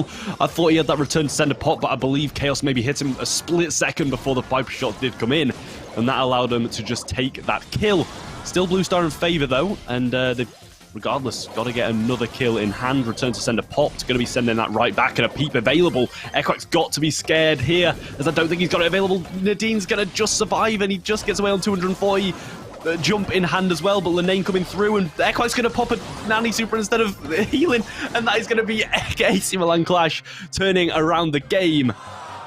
I'll never get bored of these turnarounds, Teddy. I know. I think we live for those, Trav, and that's going to be match points coming up for Clash. Big clutch in favor of AC Milan Clash is now Big. They're in a lot of trouble because it's 2 match points coming up for Clash. A single mistake, and that could be it here for Big in this qualifier. I mean, I think they're already happy to be here in the grand finals. Don't get me wrong, but once you get a bit of a taste here of what the finals feel like, you absolutely want to go all the way. Definitely so. I mean, honestly, I'd love to see Big with some form of comeback here, but Clash just looked so good in Heist, and now in Bounty being able to take that final shot. It's just tough to say. It always is on who's going to be able to take this. It all comes down to matchups. I feel like I'd love to see a mirror here with that Brock in the mid instead of the Tick, as I feel like it's just too squishy as soon as a wall go down from the Brock. It does open up a lot of possibilities for the pinches to come in on him, and could have seen that early if Lars did overextend a little bit more. Well, first star, blue star, going the way of Big. And Clash are going to have to pick it up from there and see if they can build some sort of control, find a cheeky kill any of the big members. So far, it's mostly just a tagging game from afar, getting towards those first couple of supers to maybe find some sort of an opening. Gonna come in with a gadget over the left-hand side there. Dean does tap him. A little bit of healing up going on now as well. Chaos over this right-hand side, trying to get a few shots on, but that peep is going to be popped. Going to be... it's tough to see if it's going to connect or not. It's circling round. Going to be missing all day long. Return to sender comes in, though, and Chaos is going to be left on a small amount of HP, 280 to be exact. And Equak now needing to try and get a bit of charge back for his super, as any super right now can really make a huge difference, especially if Chaos gets it. 45 seconds left on the clock. No kill on either side just yet. Just that blue star making the difference. Clash are hungry for a kill. Anyone would do. That peep doesn't quite find this connection. Lars with the last round to stay alive. Homemade recipe from the nun, just barely dodged by Nadine, and that's skill number 1, but it's going the way of Big, and no, things suddenly open up here for Big Clan as Gia does try to push up, but it's not a good situation, especially with that tick head. And 5 seconds left, another kill, this time around Equak. And this is looking like game for Big. Strong game on their end, but honestly, dude, that was nerve-wracking. It just took forever to get that first kill. Pressure was constantly up on both sides, but Big remained cool, remained calm, and that is gonna make the difference here. 1-1. Important game coming up, Trav, because it's either gonna be a 2-0 sweep or we're going to set number 3. Yeah, it still remains match point. We can't be forgetting about that, but Minecraft Madness is going to be the one up next if it does go that far, and we've seen quite a lot of good plays on that map, and AC Milan Clash really haven't been on the good end of quite a lot of them, so honestly, they're going to be looking to try and close out right here, I'd imagine. They're going to be trying to do so in this one. Going to be playing the Tick now. Not fancying the Brock this game. Clearly not feeling too optimistic after they have just been defeated by it, and almost defeated twice, I must add. So just trying to go for the big comp now and see how that plays out for them. Alright, let's see how this builds up. And first kill, this time around Chaos. Blue star as well. This is a terrific start for Clash, leading by 3 stars early on, and make it 5 as Chaos takes down Nadine. Lenan takes down Lars, and everything is falling apart here. We had a glimpse of hope after that last game that Big could push things to set number 3, and hope is still there, but honestly the light is pretty dim right now, and it's gonna be hard to come back from this situation. Nadine does get the first kill here for Big, but they're still behind by 4 stars. That beep could make the whole difference here, but a nice tank from Guille. But Nadine is getting another kill, and this gap is slowly closing and closing, Trav. Definitely so. Blue Star's still there, though, on Clash's side of things. And Lenan definitely needs to be careful about these gadgets coming through from Dean. If he gets tapped once, he's always in a dangerous situation over the side here. He needs to try and play a bit more passively, especially because they've got the lead, but they don't want to be pinned back too early, as that's the mistake that Big did make in the first round. And looking to try and get some pressure relief now. Gadget coming in, not going to be connecting, though. At least he's backed him off a little bit. Does need to try and get that jump, though, in case something does happen that warrants him to get away quickly. Head going to be wasted by Big. And the peep looping round. Equak is going to be taken out. He doesn't have any remaining return to senders. And I believe that would have come at a nice shot anyway and finished him off regardless. But 9-5 now. And it's looking like Clash are going to run away with this one. 8 seconds left. Lenane's just running in a straight line, looking to relieve some pressure. And Clash are going to be the Open Qualifier number 2 champions and take some well-deserved points towards the playoffs. What a game here from Clash once more to seal the deal and settle things here, as they did miss out to the finals last week. This time around, they definitely wanted to make it all the way. Congratulations to you guys, and Clash for a strong performance throughout the entire day. Some more complicated matches here and there, but in the end, a win is a win, and those points are going to be much required for the endgame being the playoffs in a couple of weeks. So solid stuff from Clash. Big Clan also playing pretty well, going to get quite a couple of points. Let's give a bit of a look at our bracket, and Trav, maybe you can give us a bit of a rundown of how this day went. Yeah, so Clash starting off in the round of 16 did take down MCS, so you can't say that they haven't faced any good teams on the route to the final, kicking off with MCS their first game, taking them down 2-0, and then Noble Elite up next, 2-1, were able to take the win, should I say. AC Milan Clash then faced Bunker Esports, and taking the win 2-1 over them as well, so a very, very close run throughout their route to the final, and then finishing up strong 2-0. Big did face EGN to start with, a really good Portuguese team, followed by Genius Gene, which is an EECA team with Stop Rob on the roster. And then EXO Free Agents were defeated by Big as well, taking them to the final, where they did fall 2-0 to AC Milan Clash, who are crowned the champions. Absolutely beautiful performance from Clash today. Going to secure quite a couple of points, and actually enough to get in first place. And this is what we were mentioning earlier, was Tribe Gaming going down a bit early in this bracket in the quarterfinals. It definitely opened things up points-wise, as they went from a clear first place to third place. And there's a lot of teams that have a shot at catching up in the next qualifier. But Clash at 25 points in first place, Big in second place as well with 22 points. This qualifier today gave him quite a couple of points, and they're looking good to make it all the way to the playoffs. Yeah, the middle of this table is looking very, very close as well. Even a good performance from EXO Free Agents next week, and a disappointing one from Reply Totem and Tribe Gaming can put them to the finals. And, you know, anything can really happen at this point in these third and final open qualifiers. Points will be going all over the place on that table to see who makes the playoffs. And obviously that is the top three will be decided after next week. And then the last chance qualifiers will be the week after, where one more team will be joining those teams in the playoffs. Yeah, there is still quite a bit to go through for this season, as you rightly said, Trav. This is also going to be the end of our broadcast for today. Tomorrow, though, you will have NA as well, qualifiers, you know, week 2. Super exciting stuff over there as well. If you guys want to watch Ready, Set, and Full Frontage cover that, make sure you tune in tomorrow for that. With that being said, big shout out to G Fuel for powering this entire event, and obviously to you, Trev, for joining me in this journey. Guys, thank you very much for watching, and we will see you guys next week, or you guys will see our colleagues tomorrow.